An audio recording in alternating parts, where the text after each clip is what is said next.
Uma galera cheia de energia, colocando um colégio de pernas pro ar. Canivete suíço, hein? Peixeira do Ceará. Uma escola atrapalhada, com Angélica, nesta segunda, na Sessão da Tarde.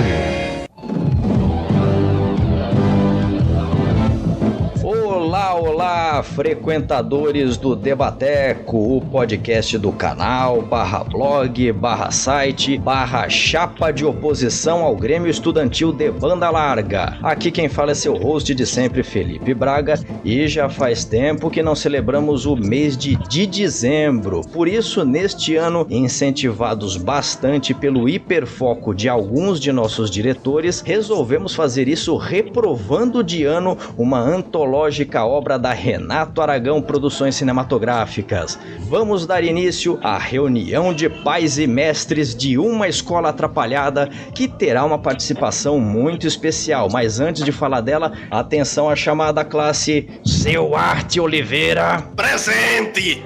Seu Munha da Sete. Cabra bom! Seu Leonardo de Ângelo. Comigo na manteiga.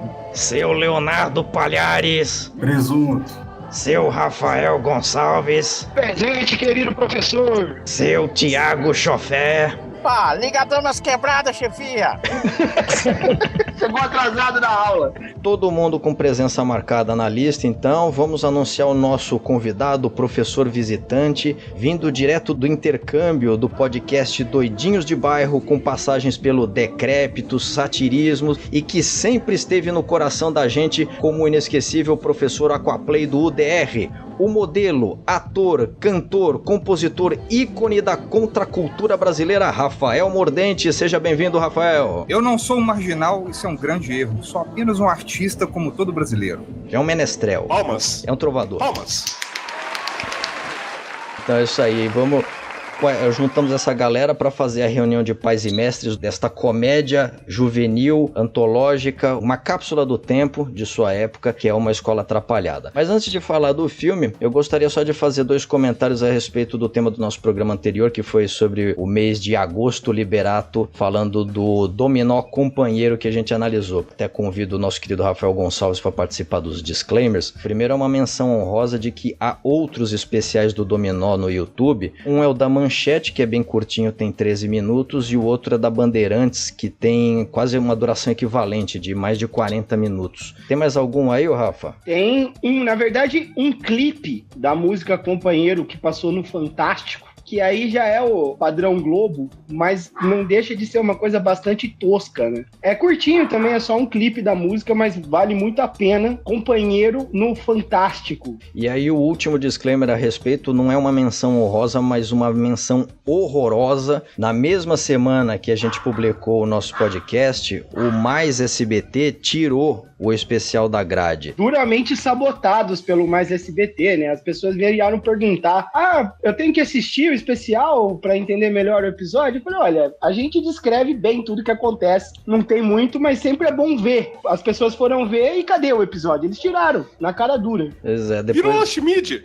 Pois é, né? Felizmente a gente soube que algumas almas caridosas aí mantiveram gravado, não sei como, tem que procurar por aí. E tem uns trechos alternativos no YouTube só das partes musicais, mas enfim, então só para dizer que a gente tomou essa rasteira aí do próprio SBT. Mas vamos aqui sem mais delongas, vamos falar aqui com o nosso convidado. Bem-vindo, puxe uma cadeira aqui no nosso boteco. Mordente, nas suas palavras, apresente-se aqui, vai que tem gente que não lhe conhece, o que é um crime não conhecer Rafael Mordente. Nas suas palavras aqui, se apresente para o ouvinte do Debateco. Eu queria começar retificando a minha apresentação, que a primeira credencial é meu canal, @Rafael Mordente, no YouTube. Perdão. Então... Já demitimos aqui o produtor.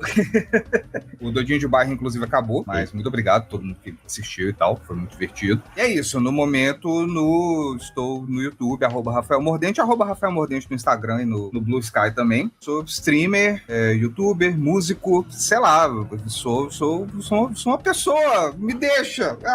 Fazedor de batida firmeza. Fazedor de batida, sim, é verdade. Também sou beatmaker e, tipo, all around fofinho. E é isso. Este é o nosso professor visitante, galera. Vamos seguir então, vamos abraçar aqui o tema de hoje, porque é um tema que vai dar muito o que falar. Vamos ver se a gente consegue ser conciso, não se perder, porque é algo que exige nossa máxima atenção.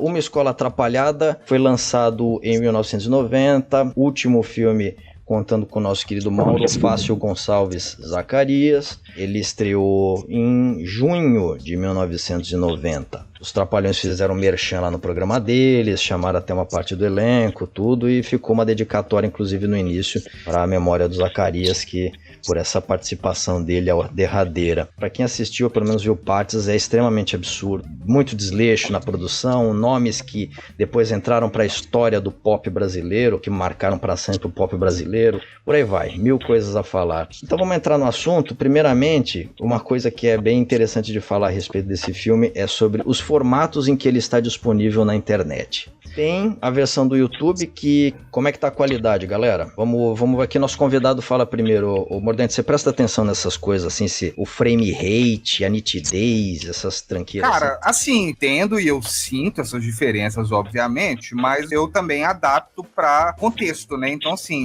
o que eu consegui, deixa eu, inclusive, mais uma vez retificar a postura, recebi o convite do Munha para participar, por extensão de vocês, e eu ainda não tinha me mudado, então, assim, eu tava pilhado, eu peguei para assistir, só que eu já tava no processo de sair de lá, de desmontar as coisas, blá, blá, blá, blá, blá, e depois, e assim, ainda tô me fudendo aqui depois que eu cheguei, tá tudo montado, tá tudo funcionando, mas é imobiliária, né, então, assim, estou sendo parasitado sem limites. Então, nesse ínterim, eu achei que eu, em algum momento, ia conseguir sentar e ver além dos 18 minutos que eu vi, e eu não consegui, eu simplesmente não tive em mim o necessário para esmagar essa rata, sacou? Então eu queria pedir desculpa primeiro por isso, porque, tipo, se eu tivesse assistido ele inteiro, eu teria condição de estar mais aqui, mas eu realmente não consegui. Então, primeiro, desculpa. Mas, voltando à sua pergunta, eu presto atenção nessas coisas, eu noto essas coisas, né? Algumas, né, até certo ponto eu consigo ver a diferença e ouvir a diferença, mas a versão que eu assisti no YouTube, eu achei aceitável, considerando outras mídias ripadas do que quer que seja, num comparativo com outras coisas da mesma época, de um pouco antes, um pouco depois, eu achei aceitável. Deu pra escutar de boa, deu pra ver de boa. A vibe é de VHS pra caralho, então, assim, o sarrafo já é baixo. Mas dentro disso, eu achei aceitável, eu achei legal. Aliás, primeiro, Munha, muito obrigado por trazer aqui o amigo Mordente, muito grato aqui pela sua arte e ofício de trazê-lo. Você, Munha, ia falar alguma coisa? É porque eu acho que a versão do YouTube tá com uma razão de aspecto, tipo, decepada, né? Tem, tipo, uma parte da tela que foi cortada, eu acho. Tá acho cropadaço. Tá cropadíssimo, né? Eu tinha muito tempo atrás, inclusive até o nosso querido poderoso chofer, o Thiago, ele fez uma análise de uma escola atrapalhada, foi o primeiríssimo vídeo do canal dele. Aí você pegou uma parte ripada do canal do Brasil dos anos 2000. Isso foi uma revelação porque já tá cropado naquilo lá. Então é uma questão de enquadramento. Eu fico perguntando se é enquadramento do filme. Que certas vezes eles mostram as pessoas e assim, o queixo da pessoa cortada e muito, como falam em audiovisual, teto, que é espaço acima da cabeça, um limite superior do quadro. Talvez até não seja exatamente crop na hora do telecine, da transfer e tal. Cara, eu acho que essa cópia que foi para lá mesmo, do Canal Brasil. Porque, se eu não me engano, essa cópia que tá no YouTube é do Canal Brasil, não é? Eu acho que é a mesma. Sim. Sim, então eu acho que ela tá decepada mesmo. O original não é assim, não. Tanto é que você pode ver que tem várias cenas que o personagem mais à esquerda não aparece inteiro, ou às vezes nem sequer aparece, e a razão de aspecto tá muito estranha. Acho que foi cropado de um jeito, de qualquer jeito, jogaram lá. Não é também como se fosse rolar a reclamação do telespectador pro Canal Brasil, por causa de uma escola atrapalhada, né? Convenhamos. Reforçando, o sarrafo é baixo. Esse lance da cópia que tá no YouTube tá cropada, você vê que o bagulho tá tão cagado que, sei lá, a primeira interação da Beta Paz e Amor, ela aparece lá só, literalmente, só o queixo, como já citado. O que eu ia dizer é que pro que é, tá bom, né? Não é a cópia mais maravilhosa do mundo, mas por favor, né? Vivêssemos nós num país de primeiro mundo, isso aí teria sido lançado em Blu-ray, Full HD e o caramba, mas pro que é, eu acho que dá pra assistir, né? Eu concordo com o Mordente, isso aí é filme de VHS mesmo, é filme de ver na sessão de férias, saca? Eu arrisco dizer que assistir uma versão totalmente remasterizada, igual eles fizeram o Mágico de Oz completo naquela esfera idiota lá de Las Vegas, que eles botaram o Mágico de Oz e aí ampliaram e tudo mais. Eu acho que ia estragar o filme. Eu acho que entendeu? A vibe desse filme não dá pra aprimorar. Não vai no cinema no IMAX. Não remasterizamos, repassamos o filme com película digital que nem existe e tal. Vai estragar a experiência. Vibe barroca que ele tem, né? Ele tem toda uma vibe barroca. Isso é filme barroca e barrosa. Exatamente. E é filme pra você ver em televisão que tem casca de madeira, sacou? Você tem que dar uns tapas do lado dela pra ela pegar. Exatamente, pro tubo reencaixar. Com aquela anteninha de VHF pra poder ter sintonia mais legal. E por algum motivo, quando você enrosca ela, a imagem melhora. Ninguém sabe por quê, mas tá lá. Eu ia complementar, porque além do YouTube, há duas outras fontes pra assistir esse filme. Eu assisti nas duas. Foi uma primeira vez pra relembrar e a segunda pra fazer anotações. Eu assisti a primeira no Prime. Tá numa qualidade legal? Sim, está nítido. Só que ele está muitíssimo desbotado, lavado, tá com o claro estourando. Fora isso, tem um filtro de IA. Tem umas revelações de filtro de IA no Prime, nos filmes dos Trapalhões, que o filtro de IA tá fazendo umas cagadas, assim, de colocar óculos no meio da cara dos Trapalhões, sendo que ele interpretou apenas uma linha de expressão, uma sombra embaixo do olho como um óculos, e aí enfiou um óculos na cara do Trapalhão. E não chega a ter esse exagero na versão do Prime, mas tem umas partes que ficam muito, parece até líquidas. O cabelo da Jandira Martini lá parece que fica líquido, porque onde tem movimento muito rápido, ele fica colocando uma superfície meio aquosa. E aí o outro lugar que fica engraçado nisso é quando a Jandira Martini tá conversando com o Mussum fala muito rápido e tal, e aí a boca do Mussum fica uma coisa meio aquosa. Mas essa versão é péssima, porque a nitidez fica cagada com esse negócio de ficar com o claro estourado. Porém, no SP Cine Play, que é o streaming aqui da SP Cine, que é a empresa de cinema de São Paulo, tem uma versão que tá até em 1080p, um conteúdo a mais que é impressionante.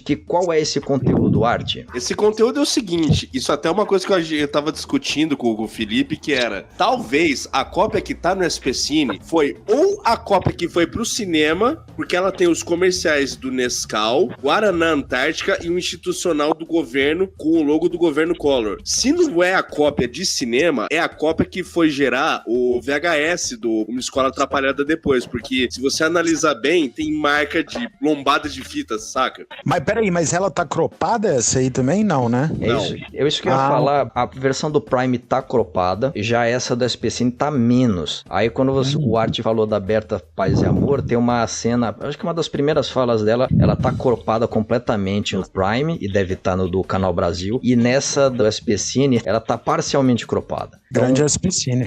Fica a recomendação aqui pro nosso ouvinte, pra todo mundo. O SP Cine Play é de graça, só o player dele é meio ruinzinho, porque ele não espelha em Chromecast. Vale a pena dar uma olhada lá, assistir. Tem filme do Mazzaropi, Trapalhões, e tem outros filmes brasileiros por lá. Preciso fazer um jabá. Inclusive, tem um filme que se chama Inventário de Imagens Perdidas, para o qual eu fiz a trilha sonora. Está lá no SP Cine Play também. Então é só... Assistam, galera. Eu fui lá prestigiar no cinema esse filme, que o Munha fez a trilha. Vale a sua audiência. Prestigie essa peça do cinema brasileiro e o trabalho do nosso bacharel aqui. Tem esses 3 comerciais, 4 na real, que são 2 do Nescau, e tem o do Guaraná Antártica, cujo jingle é cantado por ninguém mais, ninguém menos que Sandra de Sá. Caralho. Que achado, viu? De verdade, parabéns a SP Cine, ou quem quer que tenha resgatado essa cópia, sei lá de que buraco, porque a qualidade tá boa. Foi feita uma cópia 1080p. Não tá, mais que tudo, tá merecendo ainda um tapinha lá no contraste, os claros e os escuros, dá um ganho nos escuros, mas realmente muito bom assistir lá. Passado essa orgia de aspectos técnicos, vamos falar mesmo do filme, né? Vamos falar primeiro da história, né, galera? Se é que a gente pode chamar de história. A história se passa no Colégio Matheus Rosé, que é um colégio / internato. É muito curioso porque ele é um internato misto. Tem meninos e meninas nesse internato. Se passa ao longo de um ano. E é a respeito da convivência dos alunos desse internato, os amores, desamores, desencontros, brigas, e esse internato tá sob uma ameaça lá de uma incorporadora imobiliária que deseja comprar o imóvel, derrubar e fazer um prédio de 100 andares. Não, fazer qualquer coisa no lugar, simplesmente comprar, né? Sempre ameaça imobiliária. E aí... O grande vilão aí dos anos 90, né? A especulação imobiliária. Exatamente. Alô, doutora Bobrinha! E dos anos 2000, dos 2010 e dos 2020. E aí nessa história existem alguma série de sabotagens que acontece nesse colégio, mas se é que a gente pode chamar de sabotagem assim, né? Tem papel queimado pra cá, prova desaparecida pra lá. Nisso até que se descobre quem tá por trás dessas ameaças. Spoiler, já é um funcionário do colégio, a gente já vai dizer qual. E aí esse funcionário tem um surto, os alunos conseguem debelar esse surto e aí tudo termina numa grande cena musical, tal como porque tem artistas da música, então é lógico que tem que ter número musical. E nesse meio tempo, nos encontros e desencontros, tem umas participações dos Trapalhões lá em momentos bem pontuais, porque aparentemente era uma tentativa do Dr. Renato de fazer um filme que não fosse com os Trapalhões, que tentasse surfar numa onda musical, como acho que ele já tinha sido bem sucedido lá botando dominó em Trapalhões na Terra dos Monstros e o Casamento dos Trapalhões, né? Inclusive, eu acho incrível que assim, é uma produção dos Trapalhões, né? Uma produção do Renato Aragão. O filme chamou Escola Atrapalhada, né? Normalmente as coisas deles têm palavra atrapalhar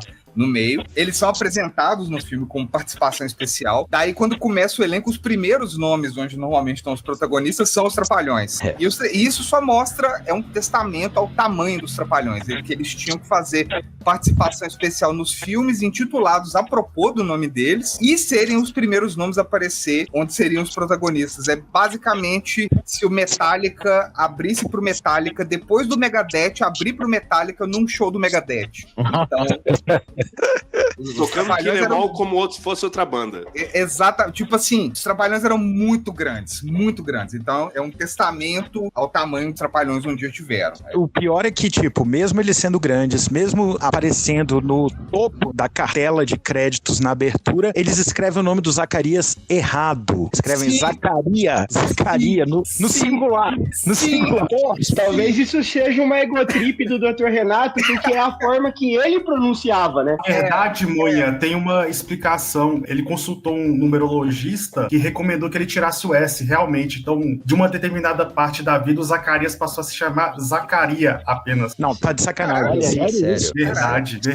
Tá sério mesmo. A princesa Xuxa dos Trapalhões, ele já tá como Zacaria. Caralho, nossa, nem ideia. Nossa, descobri isso agora. Eu, assim como outros velhos fodidos aqui, eu tava lá quando os Trapalhões estavam lá, saca? Mas eu assim, vi esse filme no cinema, cara. Porra, você viu esse no cinema? Eu vi Foi o Sonho de Verão. Eu vi esse no cinema. Eu vi o Lua de Cristal no cinema. Eu vi Lua de Cristal no cinema também. Bom, aí tem essa parte você falou, o Mordente falou dos créditos, e realmente uma coisa esotérica, e aí, ironicamente, né, ironia trágica, no final das contas foi uma mudança bem no fim da vida do Zacarias, sabe-se lá o que aconteceu, se houve alguma influência energética, acabou não ajudando ele, porque foi bem no final da vida, infelizmente. E aí falando... Ele continuou a carreira e virou uma nuvem, cara, porque o Zacarias, gigante. Ele é realmente gigante. E aí, vamos até dar uma palavrinha a respeito dos créditos iniciais, porque além de ser, assim, tem lá os créditos passando sobre fundo preto, nem pra fazer um clipezinho. Vamos até aproveitar e falar assim de concepção, né? O Palhares fez aqui o dever de casa, de trazer algumas informações a respeito da equipe criativa do filme. Diga lá, Palhares, o que você tem anotado aí? Vamos, assim, eu sei que tem muita coisa que é um aluno aplicado, é o seu Ptolomeu aqui do nosso debateco. Então vamos dar um panorama geral sobre aí o que você pegou da capivara da equipe criativa. Os responsáveis por terem cometido esse crime cinematográfico foram o Del Rangel, que ele dirigiu o filme. Ele era sobrinho da Marta Rangel, que foi a primeira esposa do Dr. Didi, e por incrível que pareça ele já é falecido, ele faleceu em 2020. E outra coisa que pode se pesar contra ele é que ele já ter sido casado com a Regina Duarte, inclusive dirigiu um filme que me faltou o nome, mas eu acho que o Chofé sabe. Tem uma cena da Regina Duarte nua, ele filmou a própria esposa transando no filme. Retrato de mulher. Na verdade, é especial da Globo, que era cada terça-feira ela fazia um personagem diferente e tal. Aí tem um que é com ela com o Stênio Garcia, que é esse aí que o Leonardo comentou. Do lado profissional, o Del Rangel ele começou sendo produtor no Cinderelo Trapalhão e ele produziu outros filmes dos Trapas, como Serra Pelada, Vagabundos Trapalhões, Incrível Monstro Trapalhão, Três Mosqueteiros Trapalhões. E ele dirigiu o Trapalhão na Arca de Noé e ele também foi o roteirista e que o nosso ilustre reviltado analisou no primeiro mês de dezembro. Duda, não é! É o nepotismo, Piscite! Ele só dirigiu 2 filmes. Foi Uma Escola Atrapalhada e o Arca de Noé, foi isso? Em termos de trabalho com o Renato Aragão e com os Trapalhões, sim. Mas ele trabalhou em direção de outras coisas, como, por exemplo, ele dirigiu o seriado Joana, que começou na Manchete e terminou no SBT. Tinha a esposa Regina Duarte como protagonista. Ele dirigiu também Cambalacho, Bebê a Bordo, Delegacia de Mulheres. No SBT ele dirigiu Éramos 6, As Pupilas do Senhor Reitor, Sangue do Meu Sangue, Razão de Viver. Dentre outros trabalhos, um mais recente dele, ele dirigiu o remake de Vende-se um Véu de Noiva, que foi a senhora Iris Abravanel que escreveu, e que ele foi o responsável pela antológica cena do Marcos Winter contracenando com o Ratinho, entre outras obras.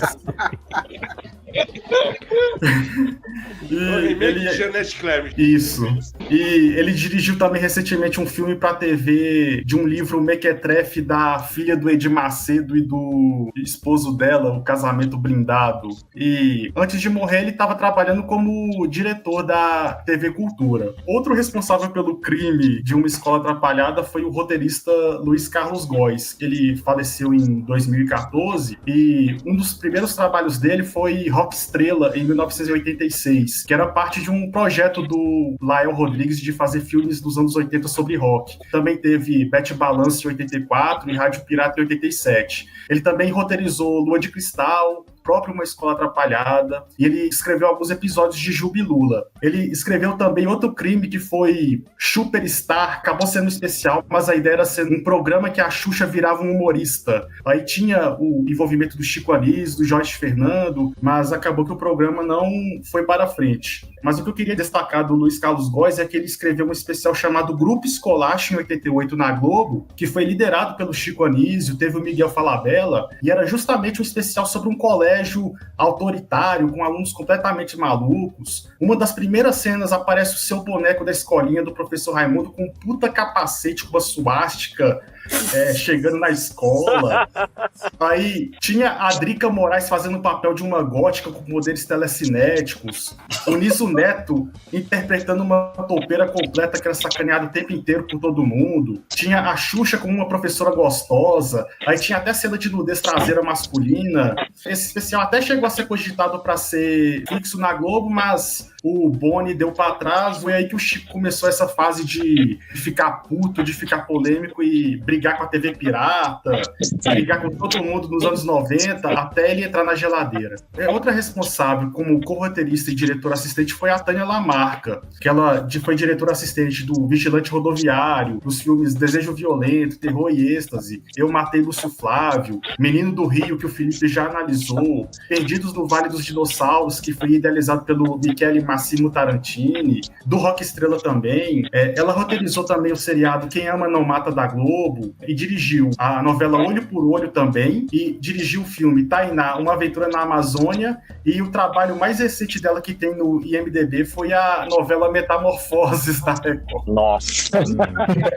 A joia de existir!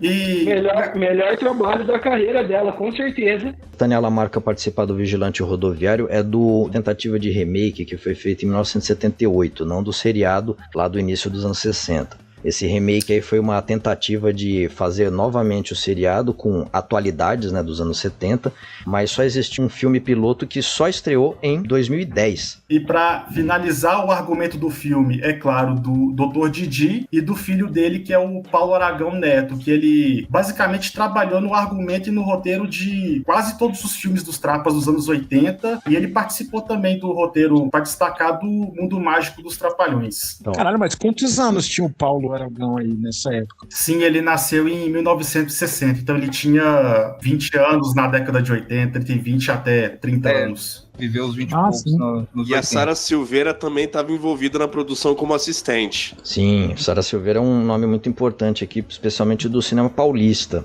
Aqui ela produziu coisa do Rechembar e tal, e ela tá aí na produção do Uma Escola Atrapalhada. Vale também mencionar a trilha sonora incidental horrível do J. Moraes, que, por sinal, viria anos depois, acho que em 2006, alguma coisa assim, por essa época mais ou menos, a ganhar o Grammy Latino, bicho, com o álbum Tempo Caboclo, que é um clássico. Tipo assim, eu sinto uma certa vibe de hate como um todo em cima da obra, mas assim, é um timaço. Sim. Isso é tipo, já pra puxar a coisa da época, é tipo a Seleção Brasileira de 82. Tipo assim, não ganhou, mas pra falar, pô, jogava nada, arrumava nada, nem fudendo, era um timaço. Jogou bonito. Cara, Jogou bonito, jogou demais. O elenco, cara, é tipo... É muito louco, né? Porque é um elenco muito grande e tem, tipo assim, metade ali não sabia o que tava fazendo, tipo o Polegar, o Nil do Dominó. Cara, esse cara não sabia atuar porra nenhuma. E outros nomes, tipo Everton de Castro, sabe? Tipo, os atores, a Fafi Siqueira, que está muito bem nesse filme. Eu quero deixar claro mais uma vez que ela está atuando muito bem. O grande defensor da Fafi Siqueira do nosso debateco. Aliás, faltou aqui na minha apresentação, porque realmente teve um elenco super. Além dos próprios Trapalhões, teve... Tem o Celton Mello. Celton Mello, quando ele ainda era só um dublador da Herbert Richards, recém-saído da, sei lá, dublagem dos Goonies. Talvez seja a primeira aparição do Celton Mello putaço, né? Que é um marco da atuação dele. Mas pensa o seguinte, ele ganhou um Oscar com... Não ele, né? Mas ele participou de um filme que ganhou o Oscar anos depois. E o cara que fez a trilha sonora ganhou o Grammy Latino, olha aí. O Celton Mello, isso eu expliquei, eu não consegui ver o filme inteiro, mas eu cheguei na parte do Celton Mello putaço, e eu achei engraçado que, assim, pra mim, é o ponto fraco no sentido, tipo assim, ele é tão bom, dá pra ver o quão milhas à frente ele tá de todo mundo, que, tipo assim, ele não é crível dentro daquele universo. Ele saca que ele é muito real. Então, na hora que ele ficou puta, eu falei, caralho, velho, o Celton Mello já mandava demais nessa época, saca? É tipo o Lázaro Ramos em Cinderela Baiana, né? Ele exatamente. Quando ele aparece. Exatamente, ele traz uma humanidade genuína, saca? Só que nesse filme, nesse contexto, nisso tudo que a gente tá, esse mundo que tá ali, não tem isso. Então o Celton Mello traz um extra que você faz tipo, peraí, calma, cara.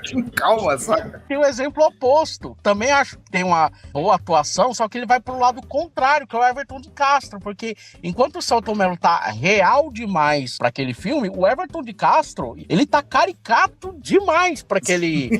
Quer dizer, caricato demais não, caricato eu acho que até no ponto certo, mas assim, ele consegue destoar, porque ele... Eu não vou dizer que ele leva aquilo muito a sério, mas assim, chamaram ele pra fazer um filme zoado, ele falou, tá bom, eu vou fazer um filme zoado, mas eu vou levar a máxima potência, porque ele tá muito caricato, assim. Sim. Mas é um caricato, assim, que você percebe, ele não é que ele não saiba atuar, ele sabe atuar muito bem, ele tá exagerando de propósito, ele tá dobrando a força da atuação. Ele tá mandando um Nicolas Cage, basicamente. Ele tá mandando um Perry Salles em Cinderela Baiana. Ele chegou com o regulamento embaixo do braço, sacou? Li tudo, conheço tudo, vou dropar. Quem foi que falou do Perry Salles? O Art falou do Perry Salles. Exatamente, é a comparação que queria fazer. Ele tá estilo Perry Salles no Cinderela Baiana. Aliás, mas por outro lado, a Jandira Martini, cara, ela tá na medida, cara, que ela tá, todas as cenas que ela aparece, ela tá comendo o cenário. Sério mesmo, ela é a melhor atuação do filme. Inclusive, eu tenho uma pergunta, porque eu fiquei na dúvida. A Maria Mariana, do Confissões de Adolescente, tá nesse filme? Tá. Sim. Tá sim. Ela é o par romântico do Rafael Ilha. É verdade, é isso mesmo. Então, eu ia até comentar porque ela também... mesmo. Eu olhei e falei, caralho, porque eu super assisti Confissões de Adolescente, e eu olhei e falei, cara, mas eu fiquei sem saber, porque, tipo... Até onde eu consegui chegar, não deu close, eu fiquei meio na dúvida, assim, mas beleza, obrigado pela sanada de dúvida. Aliás, os amigos aqui também, acabei não falando, cabia dizer a respeito do elenco do filme, como já falamos aí, além de Trapalhões, teve Jandira Martini, Fafi Siqueira, Everton de Castro, teve o Celton Mello, o primeiro papel dele no cinema, naqueles arranjos que o Renato Aragão faz com a Promoarte para promover os artistas dele, ganhar um dinheiro, lógico, do Gugu, então teve Polegar, aí com as gravações gravadoras. Teve com a Warner pra ter aí o Supla, e eu não sei qual que era a gravadora, acho que era a CBS, pra ter a Angélica. CBS, então, pra ter a Angélica. Aí tem outras pessoas, tem aí a Maria Mariana, e tem a parceira dela no Confissões de Adolescente, que é a Patrícia Perrone, na época iniciante atriz, e que mais tarde virou o quê, ô Palhares? Assessora do Luiz Barroso do STF. Caralho. E agora dá aula no Departamento de Direito do CEUB, aqui em Brasília. Caralho. Então, ela voou pra longe, voou bastante. É a Maria Mariana que aparece pelado de peito de fora no biombo? Isso. Ela. Porque Ela mesmo. então ela filmou isso com 17 anos de idade, pelo que eu olhei. Que maravilha. Ah, legal. Não tinha ECA naquela época. Que bacana. Pois é, velho. Caralho, que bagunça, né, bicho? Puta que pariu. Não tinha ECA. E essa cena em particular aí da semi-nudez das meninas no vestiário é um negócio que eu sempre achei absurdo, assim, porque quem eles estavam mirando com isso, né, cara? Pois é, tipo, pô, parada erradaça, né? Tentam dar algumas piscadas ou umas avançadas em coisa sensual, porque mais pra frente tem uma das meninas do elenco que tá só de calcinha, sentada de um jeito bem sensual, comentando alguma coisa que tinha acabado de acontecer na cena anterior, só pra ter as coxas dela à mostra, enfim. Tem uma coisa que fica acenando pra alguma sensualidade, mas que não evolui, né? Aliás, o filme é sempre assim, umas coisas que acabam não se encontrando. Aliás, até algumas se encontram, é que a gente não vai conseguir passar cena por cena, senão fica muito longo. Mas esse filme, a estrutura dele era muito feito de cenas curtas, e como a história foi feita realmente, dá pra ver que foi muito na pressa, deve ter tido pouco retrabalho, entre a concepção e o roteiro final deve ter tido um prazo muito curto. Então tem coisas assim que, vendo com mais calma, você vê que tem um desdobramento, só que as falhas em cena, os diálogos absurdos, o problema de interpretação de quem não é ator, especialmente do pessoal aí que é só artista da música, veio fazer jabá das suas gravações, então isso tudo grita tanto na tela que a gente até esquece do fio narrativo. E tem até erro de continuidade, né? Tipo, por exemplo, aquela cena do balde, logo no começo do filme, que o moleque lá entra na sala e cai o balde de tinta na cabeça dele. Se você prestar bastante atenção, você vê que quando o balde chega, o moleque já está sujo de tinta. Tipo, provavelmente foi o terceiro take. E uma coisa interessante da atuação de quem não é ator é que, se vocês repararem, a primeira metade do filme, o Ricardo do Polegar não fala nenhuma palavra. Mas sempre dá a impressão que alguém fala com ele, e quando ele ia responder, acho que ele dava a fala tão mal que cortavam isso do filme e ele, sei lá, devia fazer 10 takes pra falar, é isso aí. E ele não conseguia, porque toda vez que ele vai responder alguém, a cena corta. Parece uma gag, assim, tipo quando o Chaves vai falar o nome do pai dele, saca? Ricardo Polegar desde sempre arranjando encrenca. Não, eu fiz até uma conta rápida aqui, saca? É tipo quase 40 minutos de filme, eu acho, até ele falar a primeira palavra, e ele fala tipo 3 palavras, assim. Então, o total de fala dele é um pouco mais do que o do Ivan Drago no Rock 4. Cara, pior de tudo é que isso, como gag proposital, agora eu fiquei pensando nisso como gag. Mas o grande charme desse filme é que a comédia só funciona no humor voluntário. Tudo que é pra ser piada, com exceção também da parte do Muxim, não tem graça nenhuma. Mas a graça vem da precariedade da coisa toda, né? Principalmente o Supla atuando, o Supla fazendo carinha de romance, é um negócio maravilhoso. O Supla que tá com a vibe, ele tá parecendo Matt Dillon, do Quem Vai Ficar com Mary. Total. Ele tá a cara do Matt Dillon. Assim, no geral, ele tem a cara do Matt Dillon, mas nesse filme especificamente tá muito. Tami, eu tenho duas coisas pra falar pra você. A primeira é que eu me senti um idiota te batendo. E a segunda, fica comigo. Nossa, cara, esse fica comigo é... Esse fica comigo é doido, cara. Que entrega. Trazendo um outro momento que a gente teve que pausar o filme aqui em casa, porque, como eu tinha falado lá, tem algumas sabotagens na escola pra fazer a venda lá pra incorporadora, e aí existe uma ameaça de bomba no colégio. Aí chegam os caça-bombas, que é Dedé e Zacarias, e aí a primeira coisa é fazer o quê? É isolar o imóvel? Não, é botar os alunos pra ajudar a procurar a bomba. Também. E aí... É a coisa mais adequada a se fazer, né? Você vai evacuar a escola. Tem um monte de gente pra ajudar a procurar, e que os alunos ficam lá sem fazer nada o dia inteiro, porque as aulas é tudo zoadas. Pô, procura a bomba aí, cara. É 2 caça-bomba só. Uma escola é muito grande. Ajuda aí, galera. É pra isso que vocês pagam mensalidade aqui, pra ser colocado em perigo. E aí, como disse o Zaca, eles são caça-bomba, não são caça-fantasma. Exatamente. Aí, em determinado momento, lá procurando a bomba, o Supla encontra a Angélica. Eles já tinham uma briga antes, que depois a gente vai retomar, vai examinar melhor essa briga. E aí ele chega pra Angélica e fala: se você encontrar a bomba, você me chama, tá? Pode ser perigoso. Você é muito bonita pra se machucar. Se fosse mulher feia, tava tudo certo. Você é muito bonita pra ter depressão, cara. Que isso. 2 dias depois ele ter dado um soco na cara da mina, né? Ele tá muito preocupado com ela. Com essa bunda, para, meu. E a Angélica entra no filme com uma puta cara de malvadona, de óculos escuros. Cara, não, ela entra, parece que ela tá numa noia febrosa, assim, que ela entra com óculos escuros na sala, olhando pros lados, assim, meio, os caras tão na maldade da minha marquita aqui nessa escola, porra. Meio Kate Marrone, né, do A Dama de Ouro. E assiste a aula de óculos escuros, aí sim, hein, essa realmente causa impactos. E quem vê nem imagina que ela foi proibida pela mãe de beijar o Supla no filme. Pois assim, é, cara. O Supla tá tudo certo, mas beijar na boca dele não pode. É o romance mais pau mole da história, né? Porque o máximo que acontece de contato é o Supla dar uma mordida no dedo dela, uma coisa totalmente cringe, assim. Antes de dar um soco e levar um chute no saco, né? Depois de dar o soco, isso que é o pior. Cara, esse filme é muito fora de tom, porque ele não se decide se ele quer ser comédia, se ele quer ser um drama adolescente, se ele quer ser filme, se ele quer ser novela. Nessa parte da bomba, tem uma cena de 5 segundos que é muito do nada, que é o Didi subindo a escada e ele: achei a bomba! Aí tem uma velha com cara de cu lá e ele: confundi, e acaba. Não, é o momento mais nada essa cena. Nossa, essa... Mas é o momento mais filme dos Trapalhões, é isso, né? Essa piada é total filme dos Trapalhões mesmo. É parar pra contar piada. E é uma piada ruim, né? Ainda por cima, tipo... Nossa. Não é exatamente filme dos Trapalhões, é mais o programa dos Trapalhões, isso, né? Que parece até que foi meio improvisado. Falaram na hora, assim, e se o Didi fizer isso? E aí encaixaram no filme. Falaram, você quer dizer, o Renato Aragão falou, né? O Renato Aragão falou, e se o Didi aparecer mais? Aí o próprio Renato Aragão, ele fez igual o Chaves vendendo churros. Ele ficou trocando lá na mesa de pui bonezinho de Didi. Apetite, eu quero aparecer mais. Aí ele olhou pro outro lado da mesa, claro, como não?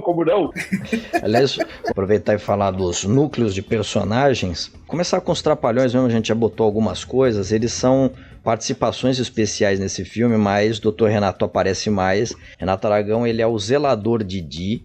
Para quem é ouvinte nosso que é rato do nosso canal, quando a gente fez o sarau de literatura com a versão literária de O Trapalhão na Arca de Noé...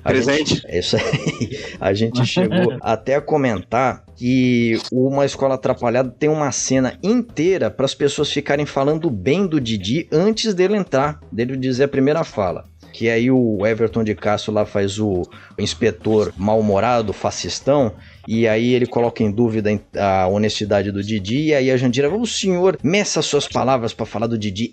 O Didi é muito bom, o Didi, então, sim, para ficar, não ter dúvida, já é dada a conclusão antes de você conhecer. Então aí ele é o zelador de nobre coração, que tem um sonho de ser artista de cinema, que ele vive falando disso pra professora Cristina Prochaska, aquela. Na Prochaska. Fecha na Prochaska. Fecha na Peixeira Cearense. E aí teve lá o caso da Peixeira Cearense, quando ele tá indo pro colégio. Clone de Strife do Final Fantasy VII. E aí, enfim, aí ele tem essa participação, tem um grande plot twist no final, porque ele fica falando sempre que quer ser artista de cinema, ninguém dá atenção pra isso. Até a Fafi Siqueira, em determinado momento, fala que ele fica tão maluco nesses sonhos dele, que ele é capaz dele virar mendigo. Uma hora ele some da história, e aí no final, a Cristina Prochaska encontra ele todo maltrapilho, vai lá conversar com ele, falar, você não merece isso, Didi, você não merece isso. E aí o que acontece, Munha? Você que salientou tanto esse momento antes da gente gravar? E aí abre o ângulo da câmera e a gente descobre que ele estava, na verdade, fazendo papel de mendigo em um filme. Ou seja, além de tudo, ainda é metalinguístico. Esse final, ele funciona. É um plot twist. Assim, lógico que todo o resto do filme não tem nada a ver com isso, mas funciona. As pessoas se lembram desse filme.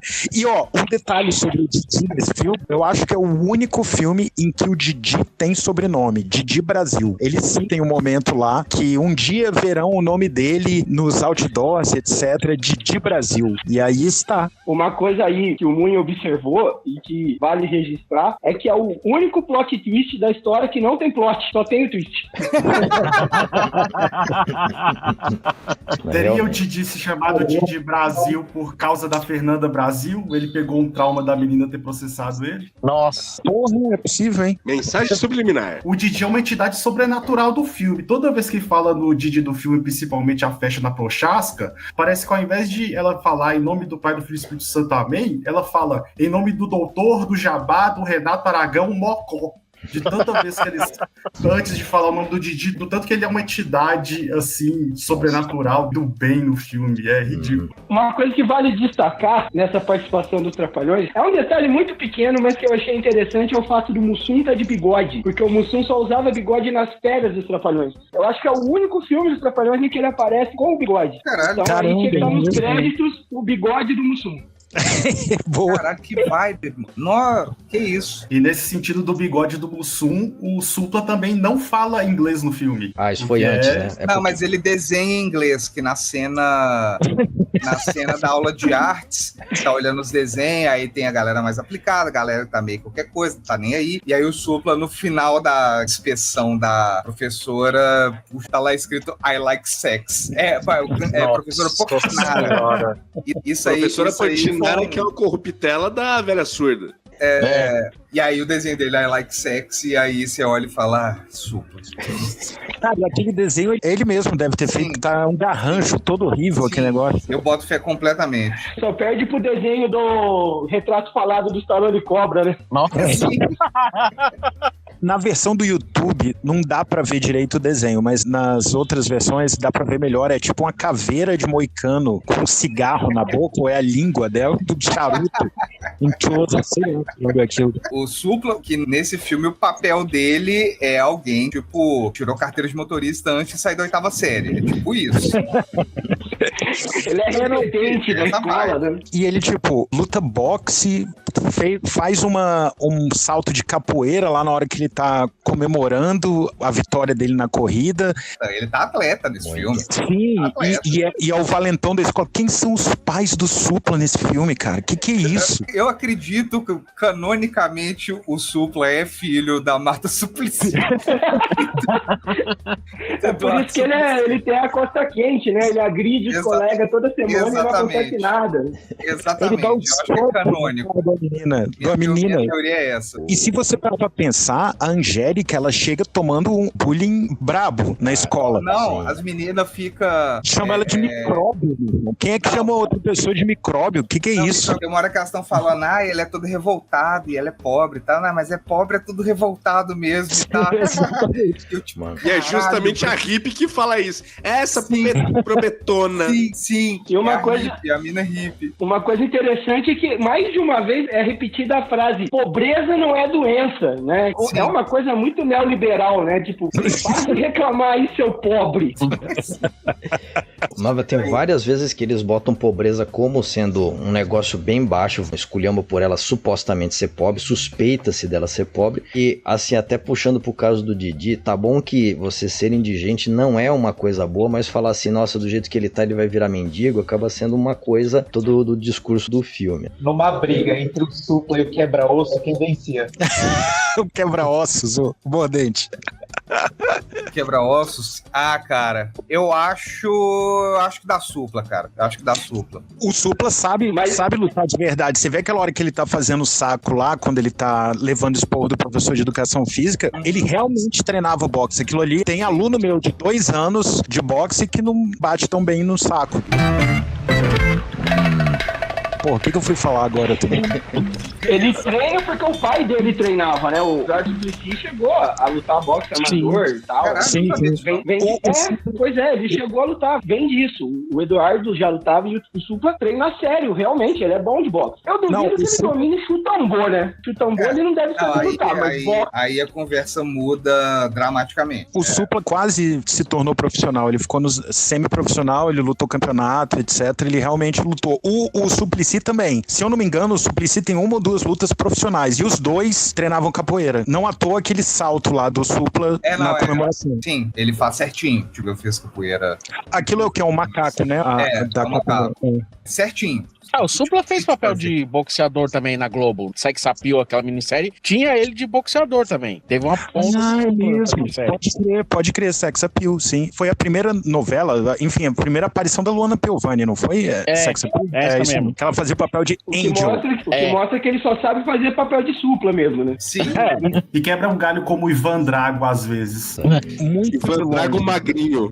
Muito de longe. Sim. Só pegando aqui a meada, a gente tinha falado do bigode do Mussum nesse filme. Ele é vendedor de cachorro-quente na porta da escola, mas ele tá sempre vestido de guru indiano. O que é isso? Ele é um mágico de porta de escola? Que porra é essa? Ele é um tarô. Ele acumula funções. Ele vende a pipoca, mas ele tem essa função também de ser uma espécie de pai de santo, vidente ali e tal. Eu acho que, na verdade, a profissão dele é pipoqueiro, mas ele tem essa vocação aí de guru. Qual é o meio disso, né? Qual é a razão social do negócio desse aí? E na primeira cena do Mussum tem um troço interessante que foi se repetir no ano seguinte, em Sonho de Verão, que os alunos estão expulsando o mano da imobiliária do mesmo jeito que as pessoas que achavam que estavam numa colônia de férias tacaram tinta de paintball no cara que queria comprar a mansão do tio Haroldo. E vem a melhor piada do Mussum, né? Que é se mexer com os desafios, desfia a porrada. É verdade.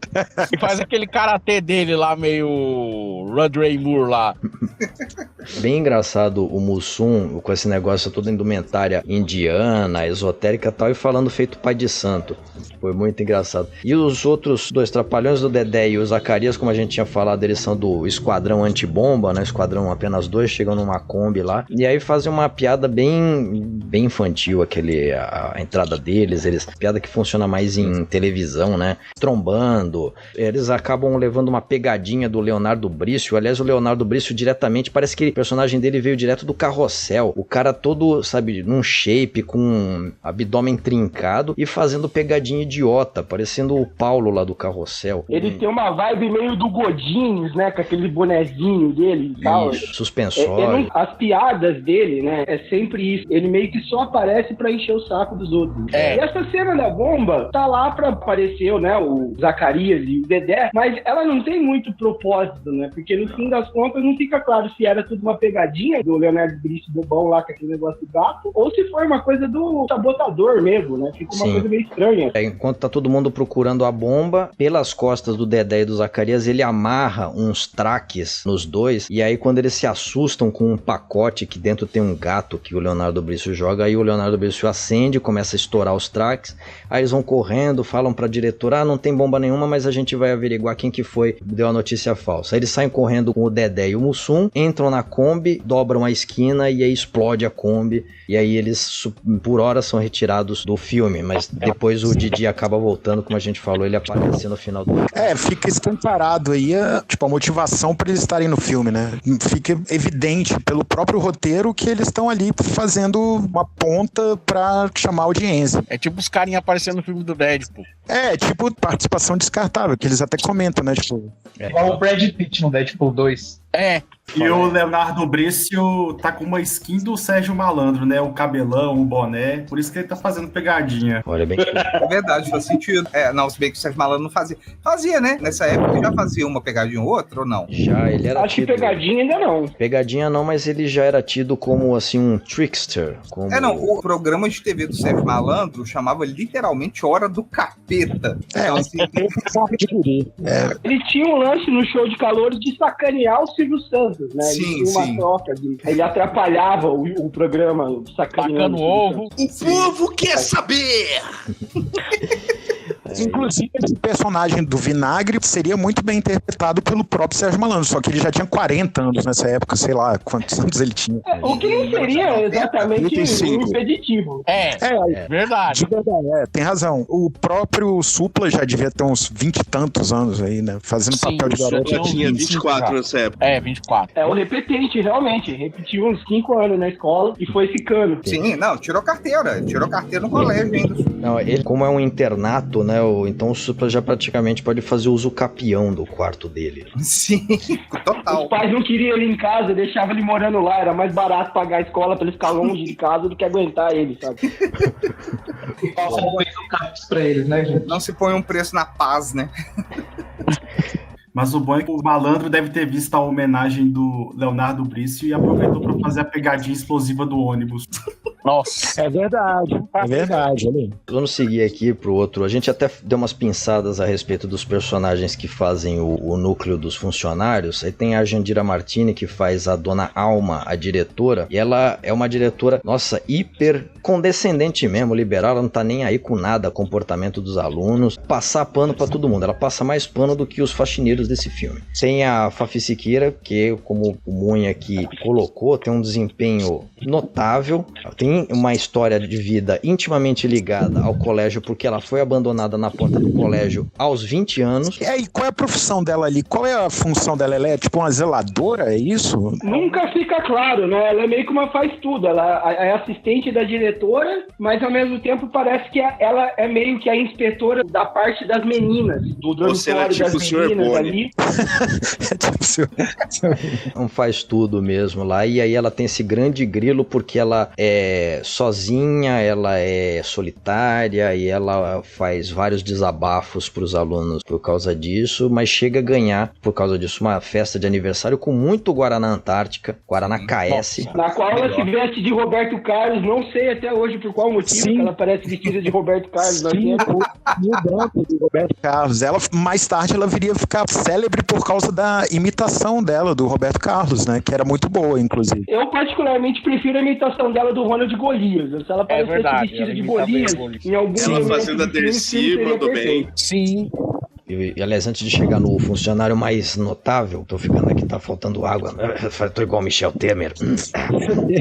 Pela pastilha. A pastilha. A pastilha. Bem que eu pedi uma pastilha. Bom, temos o casal de professores. Aliás, tem só 4 professores nessa escola. Tem o professor Gugu de música, que é o Chopin Luiz. Né, só aparece 2 vezes na primeira, depois ele aparece ensaiando com o polegar um determinado evento que depois a gente comenta. Nossa, que detalhe, hein? Horrível a dicção do Gugu nesse filme, hein? Tá atropelando. Nossa. A primeira cena que ele aparece, não sei se ele aparece em mais, mas assim, ele aparece, é o professor de música todo maluquinho, todo, não sei o que, arte. Só que é exato, cara, a pior dicção, caralho, cara. Parece que ele tá tentando segurar um sapo vivo dentro da boca, saca? Mas tá melhor que no Padre Pedro. Aliás, deixa eu fazer uma pequena revelação a respeito de Padre Pedro, que eu tenho um grande camarada, Mário Vitor, e ele é fã da Boca, ele conviveu com o pessoal da Boca, visitou, tietava a galera na virada dos anos 90 para os 2000, conversou muito com Francisco Cavalcante, e ele falou que assim, a participação do Gugu naquele filme, as motivações de o que levou ele estar lá, eu preciso apurar melhor, mas assim, a respeito daquela cena, o Gugu não conseguia falar o texto dele completo, então talvez tinha outro texto lá, então como ele não conseguia falar e errava texto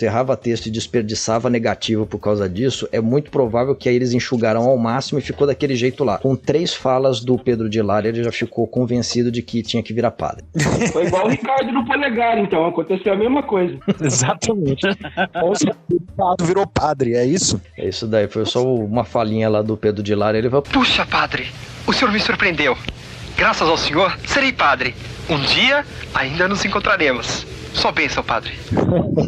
Aí voltando, tem o professor Chopin Luiz, tem a professora de artes lá, a dona Portinara, que aparece apenas 2 vezes no filme, né? Uma senhora bem velhinha e surda. E o casal de professores, que é bem professores legalzões, que sempre estão ajudando e dando conselho para os alunos, que é o Marcelo Pique, que é o professor de educação física, tá sempre lá junto com os meninos, e a professora Cristina Prochaska, de biologia, que tá lá com as meninas. O mais engraçado é a primeira aula da professora professora Cristina Prochaska, parece que ela decorou o verbete da Barça pra falar de anfíbio. Então, puta de uma aula chata do caramba lá que você vai ver, nossa, que coisa mais burocrática. Fiquei preocupado com a integridade das galinhas e das cobras, cara. A galera tava jogando as galinhas pra cima, esfregando a galinha uma na cara do outro. Que isso, bicho? É tipo filme italiano, assim, tipo, mataram as galinhas. Aquele filme ruins, na verdade. Essa primeira metade segue muito o esquema dos Trapalhões, tipo, a cada 10 minutos tem que ter uma gaga absurda que é um salseiro, uma confusão do nada, assim. Essa é uma das confusões que tem. A outra é na festa da Fisiqueira,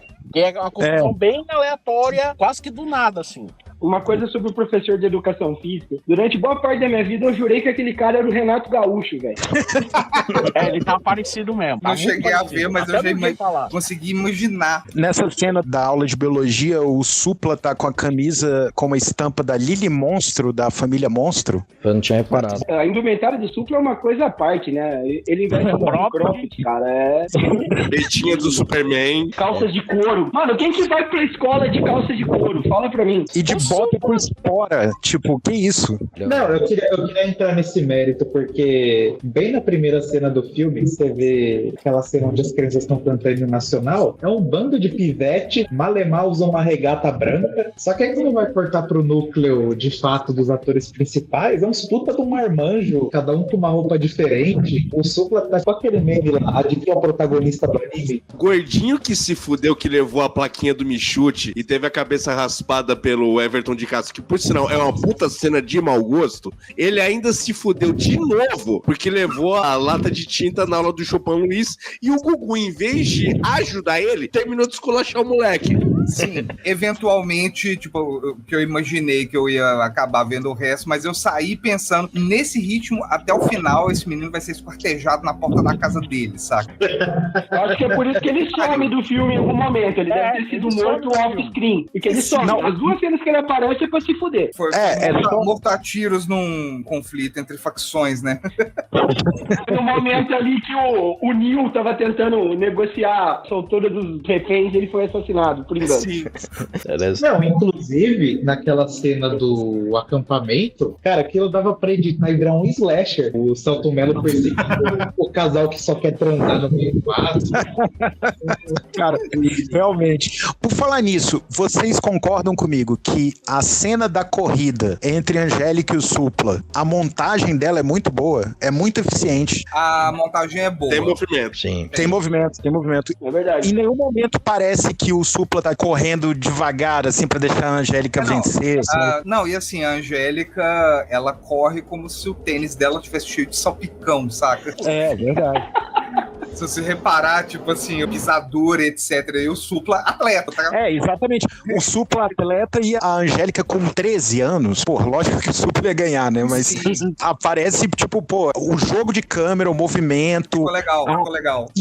E a quantidade de figurante, cara, nessa cena. Sim. Pô, tem muito figurante. Tipo, até a trilha sonora funciona nessa. A cena realmente ficou boa. A parte técnica tem ótimos, assim, eu digo a parte técnica até bem competente. Eu não acho que, assim, trabalho de câmera, com exceção desse negócio da cropagem, que fica aqui a dúvida se foi mau enquadramento ou se foi mau transfer do arquivo que a gente teve acesso, mas o campo, o enquadramento, digo, o jogo de enquadramento para pegar diálogos, posição dos personagens no quadro a maior parte do tempo, e cenas são bem rápidas. É claro que tem outras coisas que fazem o conjunto não funcionar, mas o ritmo é muito bom, então tem sim uma edição boa, teve um trabalho razoavelmente competente mesmo de posicionamento de câmera. É ultimato, é o Brasil 82, é tipo isso. Não, o grande demérito desse filme é ser uma produção do Renato Aragão, sabe?